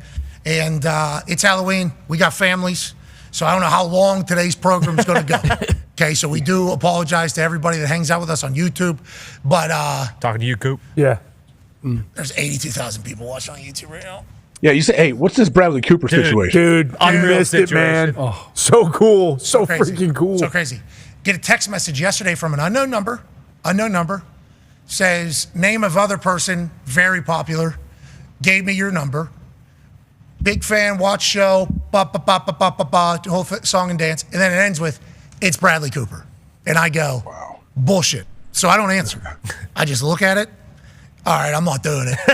I'm not doing this. People trying to get me, obviously, it's not cool. So this morning I come in here, I tell the boys, I go, somebody who was acting like they're Bradley Cooper texted me yesterday. Connor goes, we need a cold FaceTime of that phone number right now. Now. Which I almost did last night whenever I was, the wife and I were talking about it.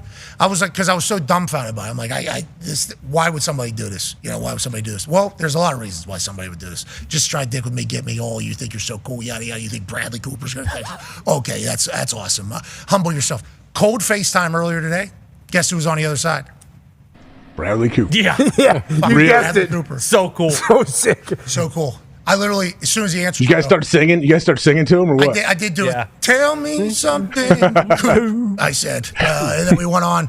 I assume everybody does that. I did let him know that we need another album. Mm-hmm. Okay, we need another album. Yeah. And the fact that he knows we exist is maybe pinnacle of our entire show's operation. For sure. So we were not cool under pressure whenever we talked to him earlier. But yeah, Coop's a fan, I guess. He watches the program. Don't know why.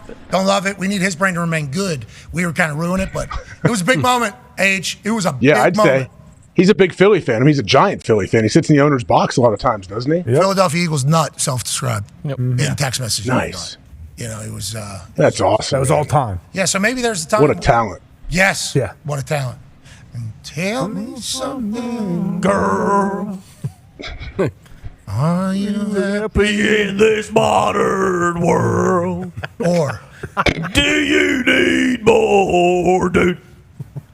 Is there something else you're searching for? 'Cause I'm falling. And all the good times I find myself longing. For what? For change. And in the bad times I find myself I'm on the outside to remember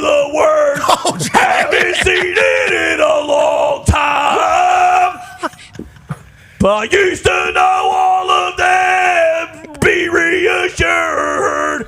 Coop fucking kills it. In the shallow. In the shallow. Yeah, of course. Yeah. In the shallow. I'm far from the shallow now, bro. Spin it. Someone clip it, spin it.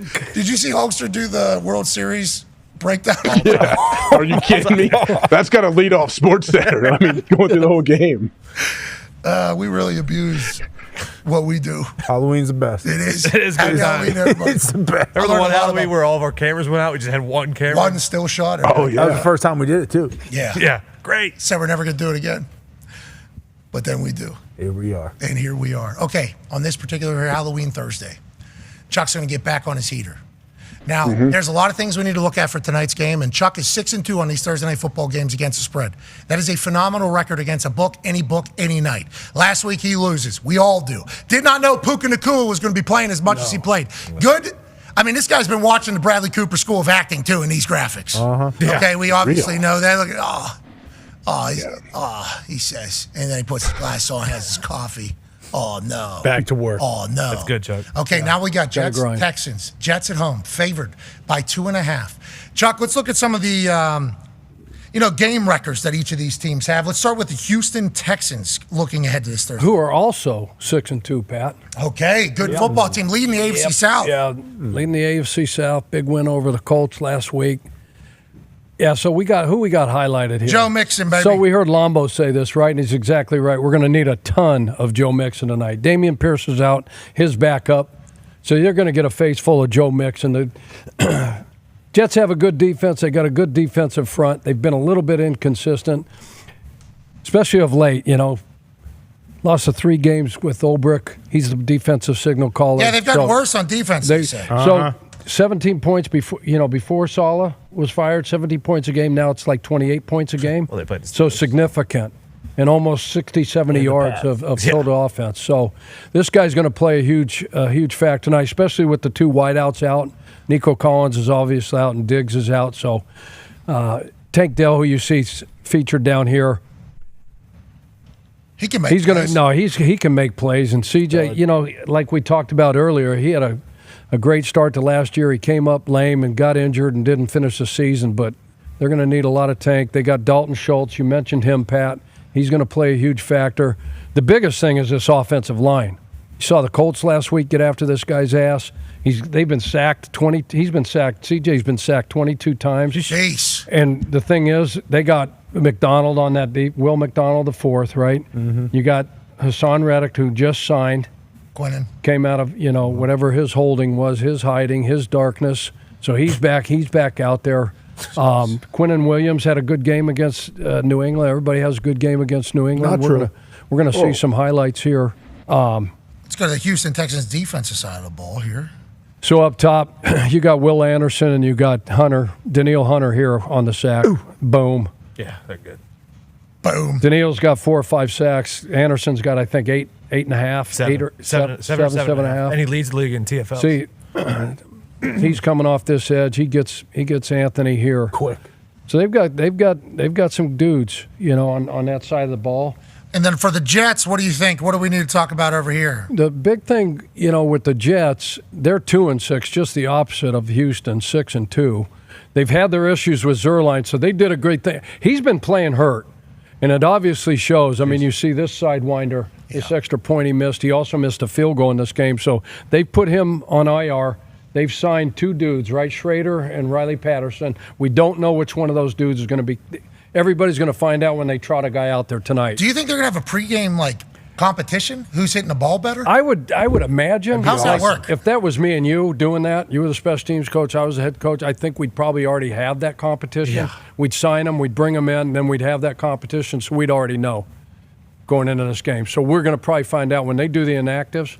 One of them is going to be inactive. The other guy will be on the 53, and that's when we'll know who's kicking. Then also on special teams, which we don't love, but this has been a strong point for the Jets. I mean, and Belichick broke this down, right? And we know special teams coordinator Boyer's a great coach. Great. They've been great. He's done it. And they were like first or second last year. Houston was first or second, top 2 in special teams. Don't kick down the middle of the field. So I think they're not going to do that tonight and give Houston an opportunity, to get field position or possible score. So they've got to get that rectified. And then, so right here you can see 4 guys highlighted, right? 2 guys up top, 2 guys down here. The 2 best receivers on this team are Garrett Wilson, number 5, right, and then Davante Adams, who they picked up a couple weeks ago. So I would see D'Amico. He's got good cover guys back there. I can see him doing similar things. They're going to double 17 up top. They're going to double 5 down here. They're going to get this guy, Aaron Rodgers, who's 4-time NFL MVP, been playing a long, long time, get him to hold the ball and get sacked. And they've had their struggles. Tyron Smith has struggled at left tackle. Morgan Moses has been battling a knee injury. He's banged up. So it's not like they've got, a bunch of dudes there. And then this is 39. You have to go, and I don't know if he's back on the practice squad. I don't know if they signed him because they got some guys. Both starting safeties, Pat, are out tonight. For the Jets? For the Jets. Oh, that's not good. Everybody's talking about injuries on the Texans. Tony, no, they both have injuries. So you got Fotu, a defensive tackle. You got Mosley, heart and soul of that defense, right? C.J. Mosley, I think is his name, right? Mm-hmm. He's out. Bama. So David Adams and the other safety, David, are out. So you got Isaiah Oliver and Mills come over from San Francisco a year ago. So they're starting there. And then right here, Pat, if you run it back, they've got a pressure on, and it's a good pressure because they got a free runner. The problem is if you're playing in Indy, this guy's blitzing from Fishers. You know what I'm saying? Way too far. Time it up, brother. He's going to be a little bit late. And it puts all these other guys on an island, and this guy, is that Boyette up top? Who is that up top? Yeah, it's Keyshawn Booty. Is that Booty? Boyette in some culture. Sorry, Boutte. So he has time, and he beats Sauce across his face. He gets Sauce to open up outside, beats him inside, and the pressure's a little late. And Jacoby, they gave up 5 third downs at the end of this game in the fourth quarter. That's Pacers football. They take the lead, and they gave up 5 third downs. They're more than capable. I mean, I can see why, the gamblers and the line is what it is, because when you got Aaron Rodgers, quarterback, you got Breece Hall, you got Braylon Allen, you got Davante Adams, you got Garrett Wilson, you got Conklin at tight end. You've got all these game wreckers on the defensive side of the ball. You're missing a few guys. They've got a ton of guys. They just haven't put it together. They fired the head coach. They've elevated the defensive coordinator to the interim head coach. They've done everything under the sun to try. Now we're doing cayenne pepper water to try to make something happen. This is their last-ditch deal. They're 2-6. You lose. Let's go to the tail of the tape here then, Chuck. Okay. Go ahead. No, keep going. Keep rolling. They're 2-6. Go ahead. So you lose this game and you go to 2-7. So they've got to and I just don't know. They used all 3 timeouts last week in the first quarter. Can't have it. Some of them Rodgers was not happy. So they also demoted the offense coordinator, right, Hackett? Yep. Thinking, hey, that's going to – Todd Downey steps in, right? Has it been any better? Aaron's played better. He didn't have any turnovers last week. He's thrown interceptions, but he's played better. But, I mean, look at turnover margin. They're -3, the Jets. Houston's +4. All right? Defensive EPA. You know what EPA is? Expected points average per game, okay? Nice. So, post-Salah, the last 3 games, they're 32nd. The Jets. How many teams are there? What's that? How many teams are there? I think 32. Yeah. Wow, Last time I checked. Yeah. Houston's 10th, right? That's the not field bad. goal, we talked about the field goal. So, again, that's Zerline's numbers, to be clear, right? That's Zerline's numbers, so they got a new dude in there. But that operation, Pat, you held for Vinny for a long time, right? Long time. You took snaps from Matt Overton for a long time, right? Long time. That's not like just to get a new kicker in there, right? From a rhythm. New holder, definitely harder in the whole process because they're in the middle and everybody just expects it to be good. But yeah, I mean, Thomas Morstead's been around a long time. Hopefully he'll be able to figure it out. But yeah, getting back into live action, whether it's Spencer Schrader or is the other kicker? Riley Patterson. Riley Patterson. They Safety haven't been in point. live games, in a while. That's why they're on the street. That's why they're working out. You never know what's going to happen. Not easy just to get dropped in and make it, especially at Jet Life, which it is, because... So it's supposed to be 70 and balmy, but a little bit windy. J-E-T-S, Jess. Big Fireman Ed night tonight. Sacks, huge. Hopefully. Sacks for pass attempt, they're both really good. 3 and 4 Time of possession, Houston's number 1 in the league. Jets are 17th. Jeez, Total defense, Houston's number 2. They're 4th. The ranking, if you look it up, the Jets are 4th. But in total defense, but the last 3 games, they're 21st. Yards allowed. Everything's gone to shit on defense. Well, side. I think he's been thrust in. He's got to handle the clock management, the game management, the red. We saw him fumble the he dropped it. the deal. Aaron throws it back at him. That's not easy. No, it's not. Because your duties are. So whether that was the right move or not, and then you can see their record against the spread. So both teams got, one's coming in with momentum, light at the end, like playoffs, this, that, and a lot of things going for them, and the other one's fighting for their life. Okay, so as AJ Hawk rejoins us here, shout out to AJ, obviously dressed as a clown from Waterloo, Iowa, obviously. Shout out. Pogo. Is that the name of the clown? I think so. Yep. And we looked it up. The painting is on his face perfectly, exactly how Nailed it. Clown had it. Okay, I hope you're happy. AJ, happy Halloween. You're really scaring all the kids out there. Really scaring all the kids. Okay, even the gloves. Okay, perfect. AJ, way to go. Method actor. Had a baby Hawk. Really good. Really, really good. Good smile. You're happy. Obviously, you're a clown. Everybody's happy. Everybody's happy. AJ, did you hear what Chuck just said? He laid out a compelling argument that the Houston Texans are going to hammer the Jets. Is that what I just heard from you there, Chuck? That's why it's hard to believe that you could take Houston and actually get points in this game. That's because they know. You mean to tell me? What do they know? Yeah, what do they know? exactly. Somebody last week. So Bruce, This is a they know line. Bruce just said to me, it's happened 6 times where a team that has a 250 win percentage or less is facing a team that has a 750 win percentage or more, and the 250 win percentage or less is favored. The 250 win percentage or less team that is favored is 6-0 in those situations. Oh, so this is his books no. Yep. It's a books no. Last week, everybody was on the Vikings, hammering it. Books didn't budge. Actually went the wrong direction. And everybody's like, what are we doing? It was 80% bet rate. What's the numbers on this particular year? 88% on the Texans. 88%. Are we going to do this again? Are we going to do this again? 88%. It's a chandelier game.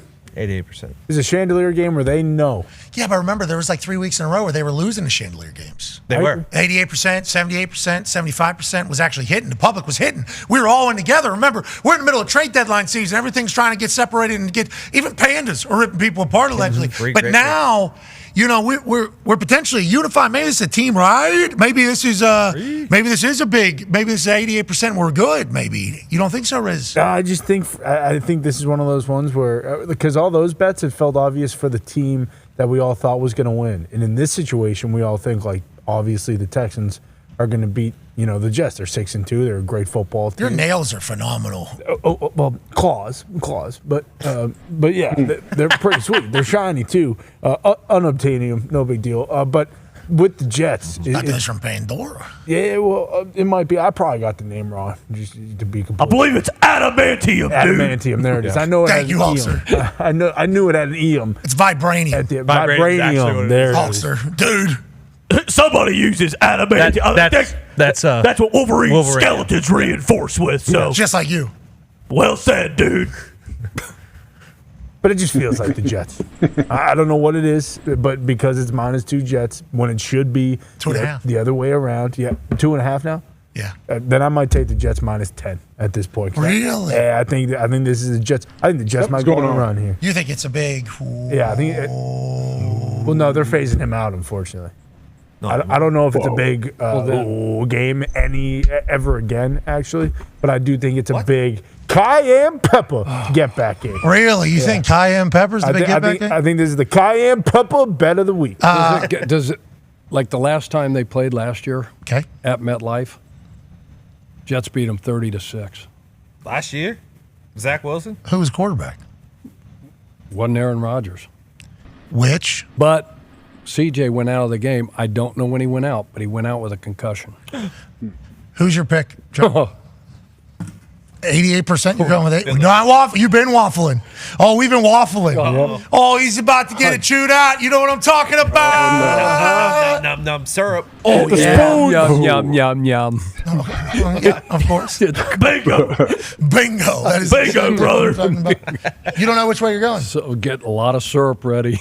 Jesus. It was Zach Wilson who was quarterback for the Jets, 30-6 win over the Texans. Great guy, great boy. He is a good boy. He's a sweet boy. He is a very sweet boy, Who's that? just like the Rizzler, obviously. Thank you. Zach Wilson, sweet boy. We met him at a Sweet birthday boy. party, actually, and he had heard everything we said, obviously. And Good look. He was watching film. he came right up to us and told us that, and we said, we think you're a sweet boy, though. We think you're a very sweet boy. Was that who it was? Who? Yeah, it was Zach Wilson, yeah. Who you going with? Who are you going with? No, this is this is your segment, bro. Hey, put that record back up. What is he on Thursday nights against the spread? 6-2. Yeah, I'll tell you. Me and AJ aren't. So that is why we're all eyes looking at the waffle, pal. All eyes looking at the waffle. So if they pull this thing off, whatever, if somebody knows something that I don't know, we don't know, like last week, all of a sudden, Puka Nacua out of frickin' nobody. Okay, his practice window opened up. Generally, when your practice window opens up, you just don't. You're on the field and have 10, receptions for 5,000 yards and a couple tuds. You saying Puka's going to be on the Jets today? No, I don't think they're trading for Puka. Okay. By the way, I don't think the Rams trading anybody from what we've understood. No way. Even though Cooper was potentially on a move, but now they got Puka and Cooper. And to your point, there was some reports that Puka wasn't going to be getting the ball that much last week. And I would like to see something good happen to that unit. Which one? In New York, just because they need something just for everybody's morale and whatever. Life. It's going to, yeah. The fan base, everybody, right? I'd love to see it. So if it happens, it happens. But I've seen too much. I just don't know how you're going to flip a switch and all that stuff is going to get. Cayenne pepper, brother. Yeah, right? With the water. If it does, if Cayenne gets me, Cayenne gets us, it gets us. But give me the 2.5 points. Give me Houston. All right, Chuck's on the Houston Texans plus 2.5. He rides alongside 88% of the bets for this Thursday Night Football Week 9 NFL kickoff matchup on Amazon Prime. Aaron Rodgers in the Jets and Fireman Ed, hopefully. He might be on TV more than he's in a stadium, which is part of the problem. Yep. We're trying to phase him out, Hulkster. That's not a bad idea. Let's get him in the booth with Al and Kirk. And Ben. And Ben. What are your thoughts on Ben, Hulkster? I'm a big dog guy. Big puppy guy. Love seeing Ben run across the field. I got no qualms with Ben. You like Chuck's pick of Houston plus 2.5? This game might fucking suck. That's what I'm worried about, dude. I think we're going to be muted all the way till we're out. And we appreciate you all so much. Have a great Halloween. We'll see you tomorrow. Goodbye. That was really good. Man, I didn't even think, And my sunglasses are so goddamn foggy, I can't see anything, so I should have heard the music cue. Just Bush League, minor stuff. I mean, that's an indie promotion, Hulkster. That's not the Hulkster of the WWE, WWF. So I apologize to all you guys. That's a fifth inning operation. Yankees fifth inning. Well said, Man. Tony. Dale, excuse me. Did you watch that game last night, Klein? Yeah, they had that game. They had it. The Yankees had that thing, man. Everything was looking great, and then nope. Man, the Dodgers are legit, man. They're good. You know who else is legit? Indiana Pacers. They beat the Boston Celtics last night in overtime. Wow. And even the Indiana Pacers, in the spirit of the holiday and holiday season right around the corner, they said, let's get more basketball. Let's get more basketball. Obviously, Tyrese Hall, big shot, hits a massive one late in the fourth quarter to put him up 3. And then what? Well, there would be an answer from a guy who's a gold medalist but wasn't allowed to see the court. Splash.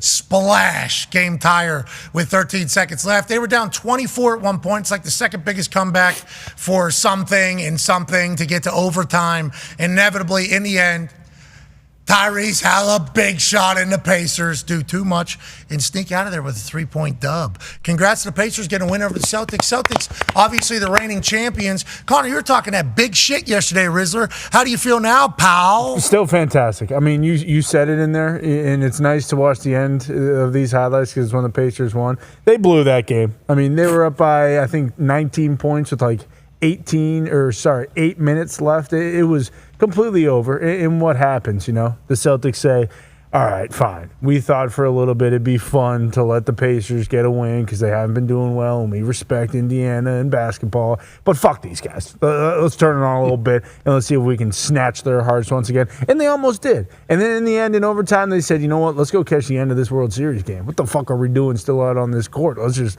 let them have overtime. We'll go in, watch the Dodgers beat the Yankees, which I'm sure Joe Mazzulla and the Celtics love because the Red Sox and the Yankees don't like each other, and they, of course, are part of the Boston team. So they went. So you guys wanted to lose. Got it. I think they just want to get in there. You know, let the Pacers let Hal Butt have his time because big shot. I know Holiday and Derek White and Tatum, they had a nice little exchange with Halliburton before the game started, so I know they're happy for Tigers. I know they like Pascal Siakam, but big three. He hit a massive three last night. Yeah, he went off. He was fantastic. He also almost killed the Celtics last year in the playoffs. But spicy P, like cayenne pepper. Yeah, that was a little bit of a spicy cayenne pepper game from him. But that's the thing about when you're hoisting one of these, when you're the team carrying this on your shoulders every single goddamn night, you just got to remember that, hey, look, you're going to get every team's best shot. And we got the Pacers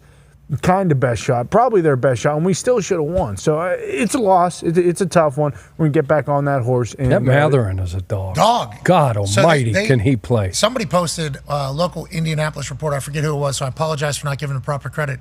They said that Carlisle and Matherin have been like, I don't want to say, Carlisle's really been focusing on Matherin, I guess, over the last few weeks. Yeah, and he's gone like absolutely, I guess he's really flipped into becoming like not just role star player. Yeah. Defense, I mean, plays both ends of the court, can shoot like no other, quick as a cat. That's who they missed the most last year in the playoffs, by far. And this Pacers team, I think there's some people wondering if they're going to be able to recreate the magic they had last year whenever they go, obviously, the Eastern Conference Finals and take on the Celtics and lose inevitably and yada, yada, yada. They went into Madison Square Garden, did some gardening, get rid of the Knicks. Everybody's talking about the Knicks. Everybody's talking about the Celtics, yada, yada. The Pacers were there last year. They returned everybody. They signed everybody back. Tyrese goes, wins a gold medal, gets a watch company. He's Big Puma now. And then they start out terrible. Self-admitted, I think, start out terrible. And then you get a win over the Celtics. It's almost like, okay. We are settled in. We are still who we thought we were. And the Celtics, I think, realized that probably as well. Like, hey, in the end, Pacers going to be around. Celtics obviously going to be around. I think the NBA's got the numbers are all down, though, for NBA. Have you seen that? Yeah, it kind of makes sense just because of the Celtics, honestly. I think people lose interest, and it happened with, like, when the Warriors were just obviously going to win over those few years with Kevin Durant. It was like, you know, this league, it's awesome, and there's awesome stars. There's only 100 more games. Like, who gives a shit? And we know who's going to win. Compared to this time last year? Is that what they're down? Or? Yeah, down. This Wemby, I think, last year. Probably because it's nice out. It's been nice out. And baseball. Also, baseball's been awesome. Baseball's been awesome. And hockey also. Yeah, hockey is happening right now. But like the baseball. How are the Pens? Oh, boy. They stink, Pat. They stink. They're no good. They need some grit chips. Coach, I don't love that. All right, AJ, let's make our picks here. Chuck has the Houston Texans plus 2.5. You dressed as John Wayne Gacy. What do you have in this particular Thursday Night Football on Amazon Prime matchup? Yeah, well, if you remember AQ yesterday talking about the Texans O-line, saying they're not really playing up to who they are. You know, they have a lot of really good players there, and they haven't put it together yet for whatever reason. So with that and everything else going on, I'm taking the Jets minus 2.5 at home just because I believe they're going to win by 6 or more. So I'm taking them. They got to find a way to find their magic, and hopefully tonight is the night. Yep, I'm going to take the Jets as well, strictly because if they win, I think we got Aaron Rodgers Friday tomorrow. Nice. Yes. Okay. And Pepper. And 88% of the money's on one side of it. All right, so we'll go ahead and do that. And also add to it, Aaron loves Halloween. Loves Halloween, brother. He loves Halloween. You didn't tell me that. We did. We Do tried. some research, old man. Everybody knows that. Hey, fuck yourself, Hulk. You didn't tell me that. Light drop him. Oh. He wants a big boom. Yeah, bring the bull. I am a real American. Boom. Fight for the rights of every man except you. See you in the squared circle, you son of a bitch. He's not going to fight for your rights. Nope. That's right. He wouldn't. Clown smoking a cigar the whole time. Put your ass on the ground just like I did Andre the Giant. Clown with a cigar is wild to watch. That is real nightmare fuel there. AJ, how long did it take for you to paint yourself? Is that? Oh my God. Oh my God. It took. I mean, I would say the better part of an hour, or a little over, just because I had to like paint myself white. I put the old bald cap on, paint that white, and then try to get to dry and try to outline things. Listen, no one. And we mean no one. Out-pizzas the Hut. But when you need to know what's going on with their boneless wings and their bundles right now, look out. Oh, my God. 16 boneless wings, 2 orders of fries for $15.99 alongside 2 dips. That's a meal. That is I know what I'm getting tonight. What's that, brother? That deal right there. You know what? What? I'm feeling a little crazy. Whoa. So I might throw in a pie or 2, brother. Really? Personal pan? I want the whole fucking thing. Really? Personal pan ain't gonna cut it. Hulkster, what's your favorite thing from Pizza Hut? That's like asking why is America the best country on this planet, and why is Donald Trump the best president we've ever had? You just can't answer it, dude. Hulkster. Okay, Hulkster. Too many answers, huh, for the Hulkster? I love everything. I can't pick one thing. The wings are great. Boneless Boneless wings are phenomenal. That cola deal they have. Really diving in. Yeah, the lemon pepper, obviously, very, very good. If it shows up, right? 4-pack of Mountain Dew. You were so bummed out about the lack of lemon So pepper. bummed out. It's very bummed out. I was bummed out. We're opening the wings last week, me and Chuck, one at a time. Chuck going, this better fucking be lemon pepper. What's this? Nope, buffalo. Where's your peps? Oh, this better be lemon fucking barbecue. Okay, this better be fucking lemon pepper fries. The soggy ass fries. Where's Whoa. They're delicious. You better watch your mouth, old man. We don't share. The fries are very good. Oh, they're delicious. Crispy, I'm just pissed and hating because that wasn't the wings. That's all. Of The course fries you are are. awesome. Yeah, the fries available. And the thing about Pizza Hut versus their competitors, obviously not every fast food, they actually fry their wings there. Yeah. It's not like microwaved wings or microwave fries or something else. It is actually fried. They got fryers at Pizza Hut. Shout out to Pizza Hut. Love you, Hut. All right, so I have the Jets plus minus 2.5. AJ's got the Jets minus 2.5. Chuck's got the Houston Texans plus 2.5. The public has Houston Texans plus 2.5. Now, we got to see all the costumes in this particular Thunderdome. Hell yeah. You know, this is obviously the best part of the program because this is a thing in the Thunderdome that is very celebrated. Yep. We need it to be meaningful. We need it to be fun. And let's not mail it in. Never. I almost fainted from my costume. Almost passed out because it was so damn hot in the first hour. We're starting to see stars inside of that helmet. Say that back. It was really something, but it's Halloween. Halloween's such a good holiday because literally everybody can celebrate it. You don't have to have money. Okay, you can take a pillowcase out there. You can create a costume. And you can go around door to door, and you can get candies and memories that'll last forever. That's why we love Halloween. And if you get a chance to dress like a jackass, why not? Come on. Society says it's A-okay. We do find out that we're the only show that goes full costume, full time, except for Good Morning Football this morning. Yeah, they do. Nobody does Halloween like Good Morning Football. That was a tweet verbatim this morning. Thank you, Hulkster. You got it. What was the costumes, Hulkster? Do you know? Shit. Jamie Erdahl and somebody else, they did the Bring It On. Pierce the Genius. Dust, Gabrielle Union. Great. Genius. Great. I thought it was very genius. Akbar B. Amelia, I believe he was Doug Williams. Yep, he was.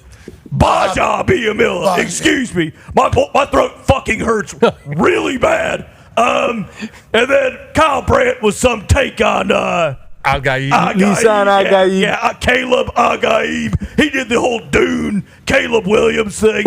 And then who was Shrakes? I believe Legendary head coach Elvis Jerry Presley. Glanville. Connor thought he might have been Elvis. Could have played both. Could have been either, because that's what Shrakes does. They looked good. We appreciate them doing that because everybody else says off-air people dress up. It's like, nah, everybody got dressed up. Yeah. It's Halloween. Yeah, that was weird. Don't let the spirit of Halloween die. Speaking of off-air people dressing up, we had Kane show up today. Yeah. I'll tell you what, the graphic department showed up in a big way. Okay, the graphic department showed up in a big way. There was actually somebody posted outside the Thunderdome this morning, sitting there with a sign, obviously came out to say hello. And we sent the big red monster out there to go talk to him. Person had no idea who Kane was. Kane, come on out here, Kane. Come on out here, Kane. Come on out here. Jesus. This is a good costume. Oh, Debo. hell yeah. T-Bone, you absolutely crushed it, T-Bone. Oh, Bone. Caned, retweeted, and Glenn Jacobs. No big deal. Retweeted. Big Anytime day. that's happening, you know it's a good costume. Congrats, Kane. You crushed it today, pal. Great graphics, too. Got to take some things to the back, obviously. Hole open. Showed up this morning. That was sitting down. Yeah, it was. Showed up this morning, just going to work. Obviously, Kane has a great work ethic. Talk and Mitt Yep. did a couple's costume. Wow. And I will say, these boys, I don't know, tested IQs, how they're going to do. You know what I mean? Not Tested good. IQs. Well, we know how they're going to do. Well, We don't know how tested IQs they're going to do. Them together combined, yeah. But in real world, in actual jobs, these two are dogs. They put their heads down, they go to work, and their Halloween costume, obviously, I mean, come on, Mitt. Mitt, come on. Kind of proving the point right here, Yes, Pat. exactly. Mitt, there it is. Boys, obviously, appreciate and love the Dumb and Dumber reference with the tuxes. Talking to tux, Mitt in the tux. You boys really did great. Way to go, boys. Good work, boys. Way to go, boys. Good job, Proud guys. of you. Good boy. Good job. Who thought of it? Have either of them seen the movie? Someone texted them, hey, you guys should do this, I bet. You know, you two remind us, IQ-wise, of these guys. Yeah. Dumb and dumber. And they said, that's rude. But We're not less. dumb. Talk has an Emmy. He Talk does won have an Emmy. Talk won an Emmy. Yeah. Mitt, obviously, he can... Break down a defense Skateboard. like you wouldn't You can believe. skateboard too. Man, taught AJ how to be a great cover two linebacker. Lacrosse True. coach. Yep. Lacrosse coach. Make it do anything Great, you want to do. great driver, I heard. Yep. You can drive Yeah, real he's well. a great driver. He's only been in like 8 accidents and totaled 3 cars in the last 12 months. You think if you're a bad driver, at least you can be a good parker, though. And he's actually a worse parker Yeah, it's crazy. than anybody. Takes He him parks 3 his car in traffic, then gets totaled. I don't know how it happened. He's good at working out. He's great at working out. He's great at work. If you just give him a task. Oh, he's He's very getting better at breathing. He was struggling at breathing there for a bit. We didn't know if it was going to continue. But Yeah. Him and What does Tom. that mean? What does that mean? Hold Well, on. blinking too. I think that was even an He issue. does there. that sometimes too when he breathes out of his noise. It's like this high frequency whistle that comes out. Pretty annoying, but he's getting better at it. With We that appreciate mosquito that. We're sound. talking a bit. We do appreciate it. Bill, obviously, the man who codes YouTube for us. He's always, coding, doing his things. A lot of people say maybe he would be John Wayne Gacy. That is actually not who Bill is. Bill played a very topical, phenomenal costume here. He's an FBI agent who potentially raided Diddy's house. Hey, Bill. Oh, okay, Bill. That's Oh, good it's for not, you. it's not lube. No, it's No. not. It's not evidence because he wouldn't take evidence because he's an actual FBI Okay. detective. It's a sweet. You look good, Bill. You do. It looks like potential profession. Nice He's been job. doing a lot of legs too, so wearing the Look at khakis, showcasing the quads. Yep. I don't think that's the. This guy's in here squatting, grunting. Go work Go there. knock on some doors, Bill. Go knock on some doors. Don't be scared. Yeah, you should do that cop knock too. And that helps. that's Open what- up. So that's what he wears to get him in his car. Yeah, bingo. Yeah. You're under arrest, sir. Dale. What? Riz. Well, I mean, you said And obviously, like, if he is driving a car, it'll be a Chevy, fueled by Sunoco. All right. Preach. Another member of the graphics department, obviously phenomenal artist, dressed up with a very exact costume that if you know what it is phenomenal.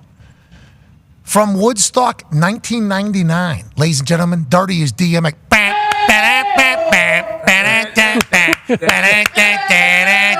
Hey-oh.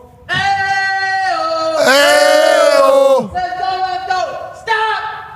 Drop what? Shut up down, open up shop. Oh, no, that's a rough rider's road. Yeah, that made me dirty. Yeah. I love this shit. You did great. You did great. Wait, does Dirty I don't know have if he does the hey-oh thing. I think it's just, Does Dirty have tattoos or did he draw? yeah, no, I agree. 99 Woodstock had, okay, I like it. If you do watch that DMX clip, Crazy. it appears as if he is performing for the entire population of the world. Yes. And it comes out. Dun, dun, dun, dun, dun, dun, dun, dun, dun, dun. Word. Yeah, that's a great costume. I didn't know Dirty had the overalls. Yeah. He came in with a hoodie over top. He was trying to disguise what he was. hide it. Yeah. And I said, Dirty, what's going on, bud? He said, 1999 DMX Woodstock. I was like, fuck it. Okay. Amazon special. That was amazing. And then I pull up the video just to relive it. What a moment that had to be. DMX had to feel, rest in peace, obviously. DMX had to feel so At top of the world. And it feels so cool. All time. There it is. My dog's gonna bark. Yep, got it. All right, Dirty, appreciate that. Baby Dirty. All the boys in the back. We got the Hulkmaniac. We got Coach Pagano, Macho Man Randy Savage, AJ Hawk, and Tua Tagovailoa. I like that one, Foxy. I think that was a really good one. Yeah, it's good. You know, if your quarterback has a linebacker mentality, you're going to have a good football team. That's right. And if Tua has no concussions like AJ Hawk, that's going to be a good quarterback. Hawk, so I still think he was trying to be Hawk Tua, the blowjob thing. I thought so too. I know Foxy loves Haley Welch. Every time I go by, he's stopping me and say, "Did you see this clip from Talk to Her? You gotta watch it right now." He was the one that showed us the opening pitch, right, for the Mets? Yep, he was. Yeah. Said, "Watch Haley Welch burn this fucker right down the middle." He did. So that is Hawk Tua, is what he's trying to do. I think so. He's not lying to anybody. Maybe just to himself. Figure that out, Foxy. Hawk Dave. Riz, how's it going? Just a great day. I'm honestly bummed it's over. I love the Halloween episodes. Do you want to do a giveaway? Do you want to do a contest, Riz? I mean, I really can't. I can't do much of this thing. What's the giveaway gonna be? You tell me, bub. Whatever you want to do. You want to shoot hoops? I mean, I can try. Riz, I think you with those nails shooting some hoops. I tried before the show started. Boy, it was tough. What do you mean? Just couldn't see the hoop? I can't see fucking shit out of this thing. I'm not kidding. I can't. I've been trying to look and see. Like it's fucking impossible. How's the breathing in there? Big hole. It's pretty terrible. But we made it through. Honestly, whoever made this mess, I think made it with like propane, so it just smells like like gas. Like a fucking. I've gotten a headache from it, but it's been a fucking awesome. You're a little high right now, huffing fumes. Oh man, I'm high as shit. We appreciate it. Well, how about you get high in like 50 people's minds and go make a shot for them? Ooh, sure. What type of shot? Can I walk up to the net and throw it in there? No, okay. No, you can't. 3-pointer? Whatever you want, Riz. What do you think? What do we think Riz should be shooting? You think, Hulkster? I think maybe a mid-range or a 3-pointer. I saw him before the show. It's going to be tough for him to make this, dude. Oh, it's going to be hard. Yeah. He's got no chance. That thing's fucking tight. He doesn't have a lot of range of motion in that. We saw so much better full body. What is happening? He's the Rizzler. He's a little chubby. Oh, We saw Riz at the Knicks game. He does have a sick jumper. Oh my goodness. That costume, you should have stood up the whole day. What? You look like the Penguin. Jeez. Look at his cheeks. Oh my goodness. That's a sweet ass. Look at that. Connor, hold on, Connor. Baby. Oh! Just so people, Halftime show.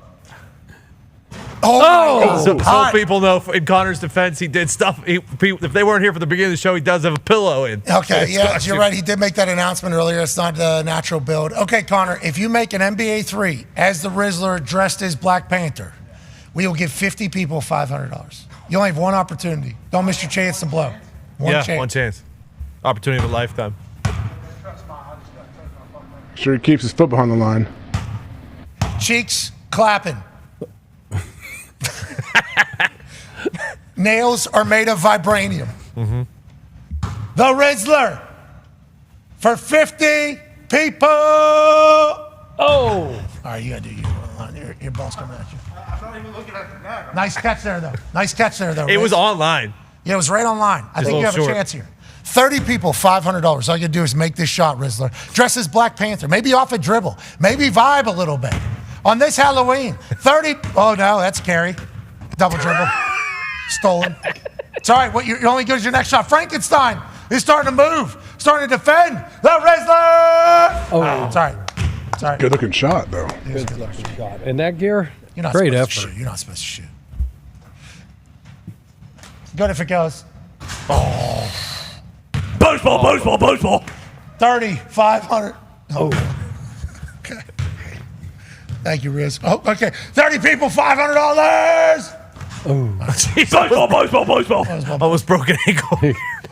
Maybe shoot the other hoop. That's your hoop over there on the other side. Look at that. Don't you think that hoop's your side over there? Little flat, too. The Rizzler, Black Panther. Oh. Okay. Baseball. 30 people, $500. Oh. All right, that's it. Can't do it. God.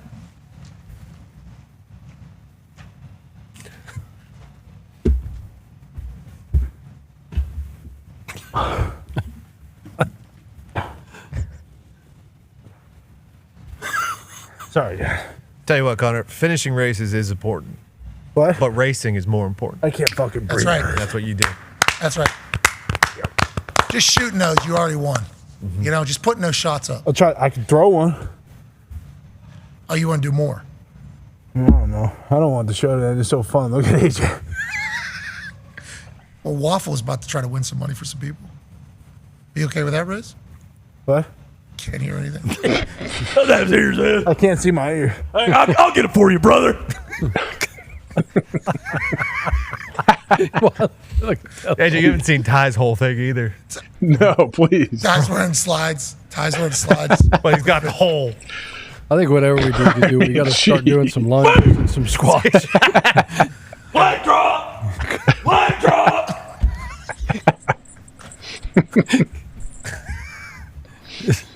All right, Little daughter tonight. Dad, why'd you lose your voice, Dad? That's a long story. You got to watch the show. Listen, Sloan, say trick or treat because Dad can't say anything. I lost my voice. Okay, it's gonna be a long couple of days with no voice for Hulkster. Well, if you ain't willing to do the time, don't do the crime. That's what I always say. That's right. You made the bet. What I said about Joe Biden, but nobody wanted to hear that. Okay, Hulkster. All right, Mr. Waffle. Since the Rizzler wasn't able to win, hey, great effort, Rizzler. I'd try. I mean, I'd try. Riz. Riz, we're proud of you. It's not about whether the ball went in or not. It's about whether or not you put on a show. And let me tell you, you did. Oh, okay. All right, good. You looked great. Just do the chin thing. Yeah. It's not a chin thing. It's the Riz face, you fucking prick. No, it's part of the chin, though.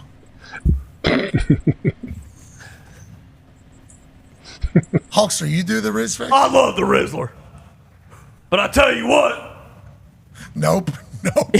No, I'm just going to say. No. Hey, AJ, better stop fucking bumping your gums. You think QT Marshall's something to worry about. Oh, yeah? The fucking Hulkster will snap you in half, pal. Are you okay? Mustache is coming off. Are you talking about Big Costco? Yeah, Big Costco, who basically got fucking body bagged by Jimmy Fallon, thinks he's gonna waltz into that other promotion and win a world title. I don't think so. Have you seen his work in the ring, Hulkster? He'd actually be very pumped if you watch some of his work. Yeah, I've seen a couple clotheslines and lariats and shit like that. Yeah, boom, boom, boom, boom, boom, boom. He's all right. He doesn't have these 22-inch pythons, though. Does he? You don't know. We don't know. He kind of does. Yeah, he might. He's juicing. I know he's juicing. Don't be putting those allegations out. He's not juicing. Hulkster, geez Louise. The double chunk chocolate cookie. It's a good gimmick. They got a good gimmick. It is a good gimmick. Big Costco, little Costco, the Rizzler. I hope they continue to profit and do what they're doing. Me too. No more late night shows, though. Yeah, stay off of Jimmy Fallon. Rizzler's on his own, by the way. That's part of the family. No, they're brothers. They're sucking him dry of his skill. Okay. I hope they're not sucking him dry, dude. You're talking about on Jimmy Fallon, not actually. I'm just saying the Rizzler's a one-man show, and they've kind of tried to piggyback off of the Rizzler a little bit. They're all together. They're like the the Avengers. I almost said they're like the. I didn't want to do the that. Bloodline. There's no reason for me to say that. They're like Dude Perfect. They're a team. Bingo. Sure. But they're not. Tyler, the boys, the purple hoser, the boys. The Rizzler's outgrown them.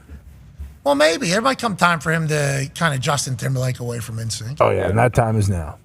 He crushed the Fallon show. Do you think so? Did he really? And the booms brought them down. No, he shouldn't do Jimmy Fallon again. Jimmy Fallon, we would like him to do that again. Yeah, keep that going, Jimmy. That was awesome. Somebody should have dressed up as heel Jimmy Fallon today. Should have been a racist turtle too. Somebody said that earlier. We should have brought that up. Oh. Everything. How would you though? How would you? I guess. question. How would that Tough costume to go? talk. Well, I wouldn't be doing much How do talking. we get the point across? How do you get that point I think you would across? just dress as a turtle and then you'd say, I'm a racist turtle because all turtles are racist, which we learned on this program. Just throw a bunch of black Air Forces around. Yeah, or white Air Forces. Yeah. And then that's a wild video.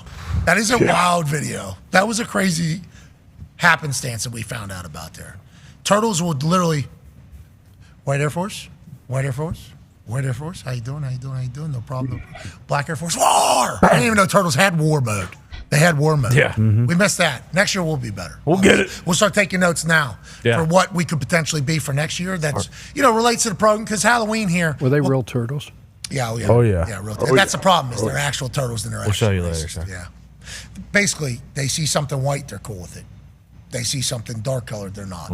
So, Who's raising these turtles? well, you would think that's the thing. Like maybe but it's all turtles, I guess. It's just how they are. Look. But Boom, boom. Then take the paint off. Take the tape off. I'm sorry.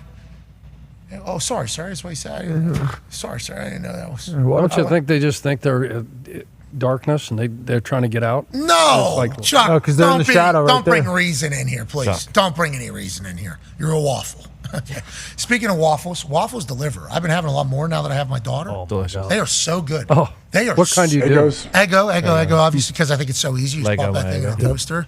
It's hard to Crispy, let go yeah. of the Eggo. They also have French toast sticks. Oh, yeah. As Eggos, very, very. The butter to syrup ratio, if you get it right on an Eggo waffle, is just unbelievable. Money. And what's that, like 45 seconds, you got a perfectly cooked meal. You got any of the mini Eggos that has like the 4 different? So good. Holy shit, dude! Like sticks, they're like Eggo sticks. No, it's like it's like a square kind of, but it's got 4 individual little mini Eggos. They got like cinnamon sugar. Boom. They got like mixed berry. Right. All these different flavors. Eggo does it right, brother. Blueberry's the real deal. Oh, Cinnamon sugar ones. Really? I Oh, don't think I've I used to dabbled. hammer those. I don't think I've dabbled. This is They're my first. so good. This is my first Eggo experience. You're What right. kind though, of the butter? French toast What kind of sticks. butter do you guys use on them? Do you do the Actual butter. Can't believe. like a whip, like a whip? Do you ever do the whip like you get at My wife. IHOP? Or? My wife does the first time I've been a part of this butter in like butter thing out, and it like gets so soft and perfect wherever it's left out. I've always been butter in fridge guy. Yeah, it's like No, you leave it out and put it on Yeah. a dish and put it nice in at room temp, dishes yeah. and then bring it out. Oh, Oh yeah, so we do room temp stick of butter on top of that Yeah, thing, and that's then the I am a America Mill syrup guy. Oh, Syrup? What's the name? Aunt Jemima? That is not the name. Tony. Jeez Louise. That is Come on, Dale. not the Come name. on, Dale. there we go. That is Someone not the did dress name, up as a Dale. turtle. That is not. Yeah, it sounds. Did they change it? I was gonna say Aunt Jemima too. Hulk, we know you were Hulk. Yeah, that is not the name. And I'm gonna keep saying it. No, don't. There's a new name. We know Hulk. Pearl Milling. Pearl Milling. Yeah. But it, Okay, Pearl Mill. Sorry, It's so No good. one ever fucking calls it that, but sure, Pearl Mill syrup. no, I'm looking at it on Amazon right now. I was right. It is so good. The Pearl Mill is so good. But it's the artist formerly known as Aunt Jemima. So I can get my shit straight here. Yes. Next time I go to my local supermarket, I'm not gonna look like an asshole going up every aisle saying, "Hey, where's the Pearl Mill syrup?" And they're not gonna know what the fuck I'm talking about. Yeah, boom, right there, Aunt Jemima. I knew it.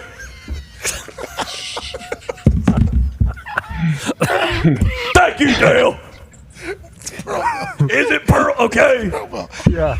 I'll start saying Pearl Mill. Sorry. Thank you, Hulkster. That's very. That's a big way to go, Hulkster. We're all.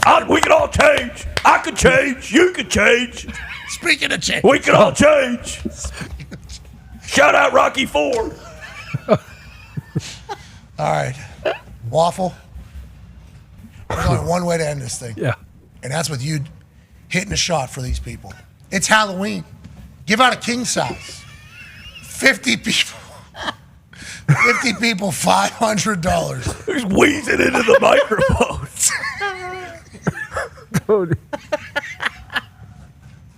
Dale. There's 80,000 people. Good. 50 people, $500. All you gotta do is put that football into that hoop right over there. Here we The go. waffle delivers. See, that one didn't have enough Pearl Mill on it. Well said. Ain't that right? Well said. We need a little A little more Pearl Mill We on need a little there. Pearl Mill on top of that. My wife enjoys the supernatural maple syrup Oh, like the ones in the leaf? in the glass. In the glass leaf? That's Good. the one we get. So Are they sweet? that's my first time ever. I didn't know that existed. I know in Canada they probably did it because they just go up to the pine trees and like kind of just scoop it out. Yeah. She drops that into the house out of nowhere, she puts it out on the table. We have like pancakes or something. I put it on there. What are we doing? That is not what syrup is. Syrup is Pearl Mill. That is what syrup is. Always has been. Always will be. You're Pearl Mill in that thing. That's what we need right now. We need a little sweetness. We need a little. We need a little flavor saver on this waffle. 50 people, $500. Put a little butter on top. A little Pearl Mill. Oh, he fired that pigskin. He did. Boy. You fired that pigskin. The Rizzler has a motivational speech to give to you, Mr. Waffle. Yeah, Chuck. I'll be honest. I'm not even looking when you throw because I can't even see you. So no matter what your fundamentals are, let's just think about this. Keep that front arm tight. Keep that elbow in, and you fucking rip that thing, son. 50 people, $500. The Waffles made a lot of dreams come true. Will we be able to do it? No, that ain't gonna be enough. That ain't gonna be enough, bub. That ain't gonna do it. Stop being a bitch, Chuck. Whoa. That was from the Rizzler. I didn't expect that. Hulkster has a message for you, though. He's always super positive. Yeah, his mouth out there. Yeah, he's in a bad spot. Hot, like heaving for air at the top of that thing. Hulkster obviously has a message for the Waffle. I mean, what are we doing, dude? Do you even care? Do you even want all the Hulkamaniacs out there? 50 of them, more specifically, to win 500. I saw your first toss. Plate crab ass out here. Listen, if you don't put this fucker in that hoop, you're getting an atomic leg drop, run at half court. No! And then I'm going to body slam your old ass, just like I did the Giant at WrestleMania 2. You don't want that, Waffle. You don't want that. You don't want to get flattened like a pancake. You're a waffle. That's not what you... Hulkster will do it, though. John Wayne Gacy also has a message for you here from... Boom. Klein, what do you have to say? Yeah, Waffle, don't worry. If you make this one, maybe I'll give you a discount to come work on Bear's next, I believe, his 5th birthday party next year. Okay. Okay. You are being hired out for events. I like that. How's the KFC doing? Unfortunately, a little mishap when I was ordering. I got Long John Silver, so I put it back in the hallway. It's actually kind of a happy accident, though, dude. You get hush puppies with it? I don't know. It's right when my power outage happened at the same time, so I haven't really checked exactly what's in there, but I saw the Long John box and realized there was a mistake. Well, there's been a lot of mistakes. There certainly has been. There's no mistake about it, though. If that ball goes into that hoop right over there, 50 people win $500 on this glorious Halloween. Chuck, do it for the people. Do it for the program. Let's lock in. The Waffle! Come on, man. Yeah, go for it. I think you go for it. Coach, remember when we gave that speech to the Colts about the German wrestler? I think his name was Schnitzel. He had no legs, this, that, and the other. And he was losing, and all of a sudden he started winning. And the crowd started chanting, Pressure, pressure, pressure, pressure. Do it for Schnitzel, Coach. Do it for Schnitzel. German pretzel, yeah, it's not Schnitzel, but 50 people! Dale, you're all we got. Coach, 2 of my favorite things are my steering wheel and my Remington rifle. Nail it. Okay? A third favorite thing would be you fucking nailing this shot. Okay? Steering wheel, Remington rifle. Chuck burying this shot. 50 people, $500. All right, that was good effort, Waffle. There's another ball. One more. Oh shit, that's the IU ball. Oh boy. Coach Signetti. You know anything about Coach Signetti, Hulkster? One of the all-time greats. Talks that shit. Maybe my favorite football coach of all time could be Coach Pagano if he stops throwing this fucking football like Tim Walls, okay? Why don't you throw it like a guy who can rip the pigskin, please? Listen. Coach, run the pick six play. Okay. Yeah, okay. Chuck one. has done that as a DB coach. He's certainly run a pick six and thrown a pick six in his entire thing. Macho Man, anything to say to the Waffle before he tries to make the shot for 50 people? Let the cream rise to the top, brother. Oh, yeah. Nailed it. Absolutely nailed it. Hey, KY, Kyle Busch, you back there? Anything to say as a champion, as a man who wins races to the Waffle here? You got it, Coach. Come on. Okay, I don't know if that's how he sounds. What the hell? Rizzler, one last message to the Waffle? Fire that pigskin, boy.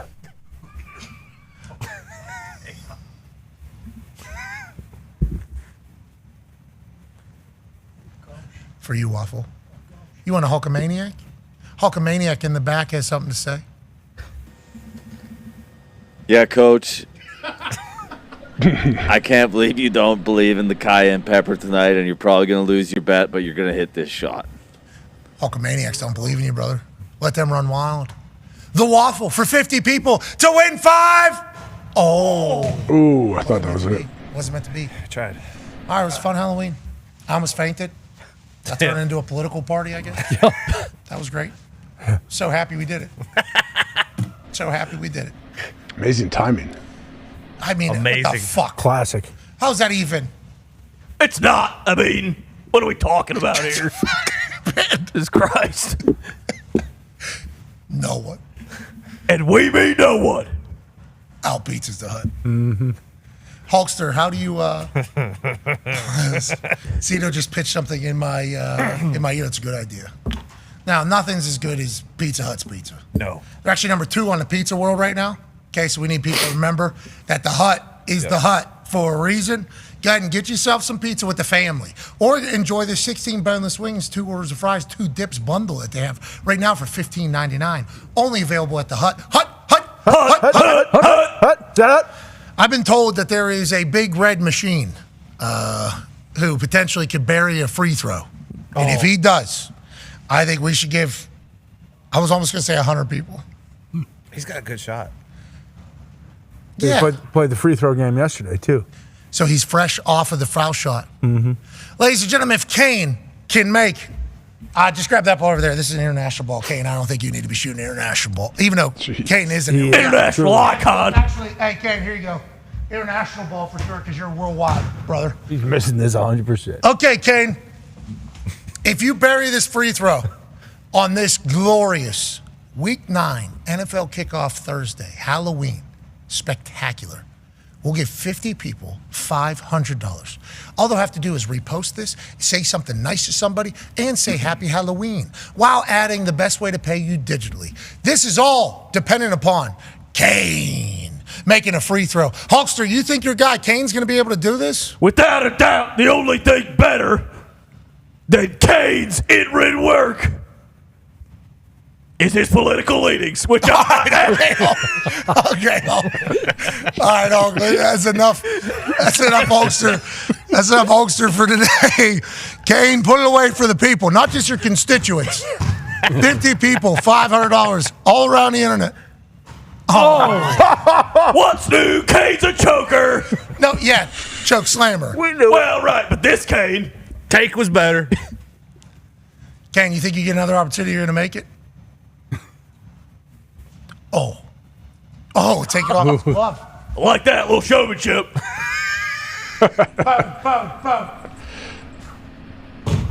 All right, Kane. The Rizzler has a message for you before you attempt your first ever free throw shot for money here. Yeah, you were talking today. It was bullshit because you're not supposed to talk. No, there's a couple different Kane instances of him. Yeah, I think me and Ty were just hoping for a silent day out of Kane. But with this whole entire thing, you can redeem yourself for all the bullshit that spews out of that goal of yours. So why don't you There's not a lot of put that bullshit. ball in that hoop, son? You can do this. There's not a lot of bullshit, Bone and Kane. Sorry, we're on your side. Coach, anything to say to Kane before he attempts this for 50 people for $500? Shoulders. What's that? Oh, sorry. Talking to you, Waffle, for sure. Sorry. Go ahead, Coach. Me? No, it's talking to you, Waffle. Talking to you. Chuck, we're talking to real Chuck Pagano.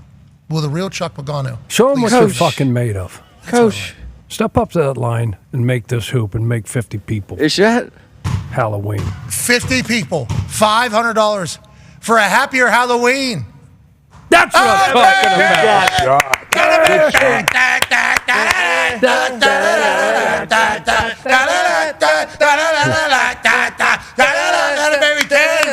One of the brothers of destruction.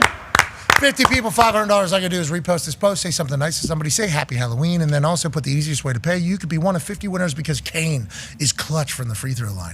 That's John Wayne Gacy that talks to the table with a Rizzler and Hulk Hogan. And then there's Dale Earnhardt. There's a Waffle. Everybody in the back, from Hawk Tua to Macho Man Randy Savage, Coach Pagano, a Hulkamaniac, Kyle Busch, DMX at Woodstock in 1999, the Dumb and Dumber Boys, Kane, the FBI investigator, and everybody else. We can't thank you enough for allowing us to be a part of your life. We'll see you tomorrow as we react to tonight's Thursday Night Football game and give our predictions as we go forward. It might be Aaron Rodgers Friday, depending upon tonight's outcome. Be a friend, tell a friend something nice that might change your life. We're in this thing together. Let's never forget it.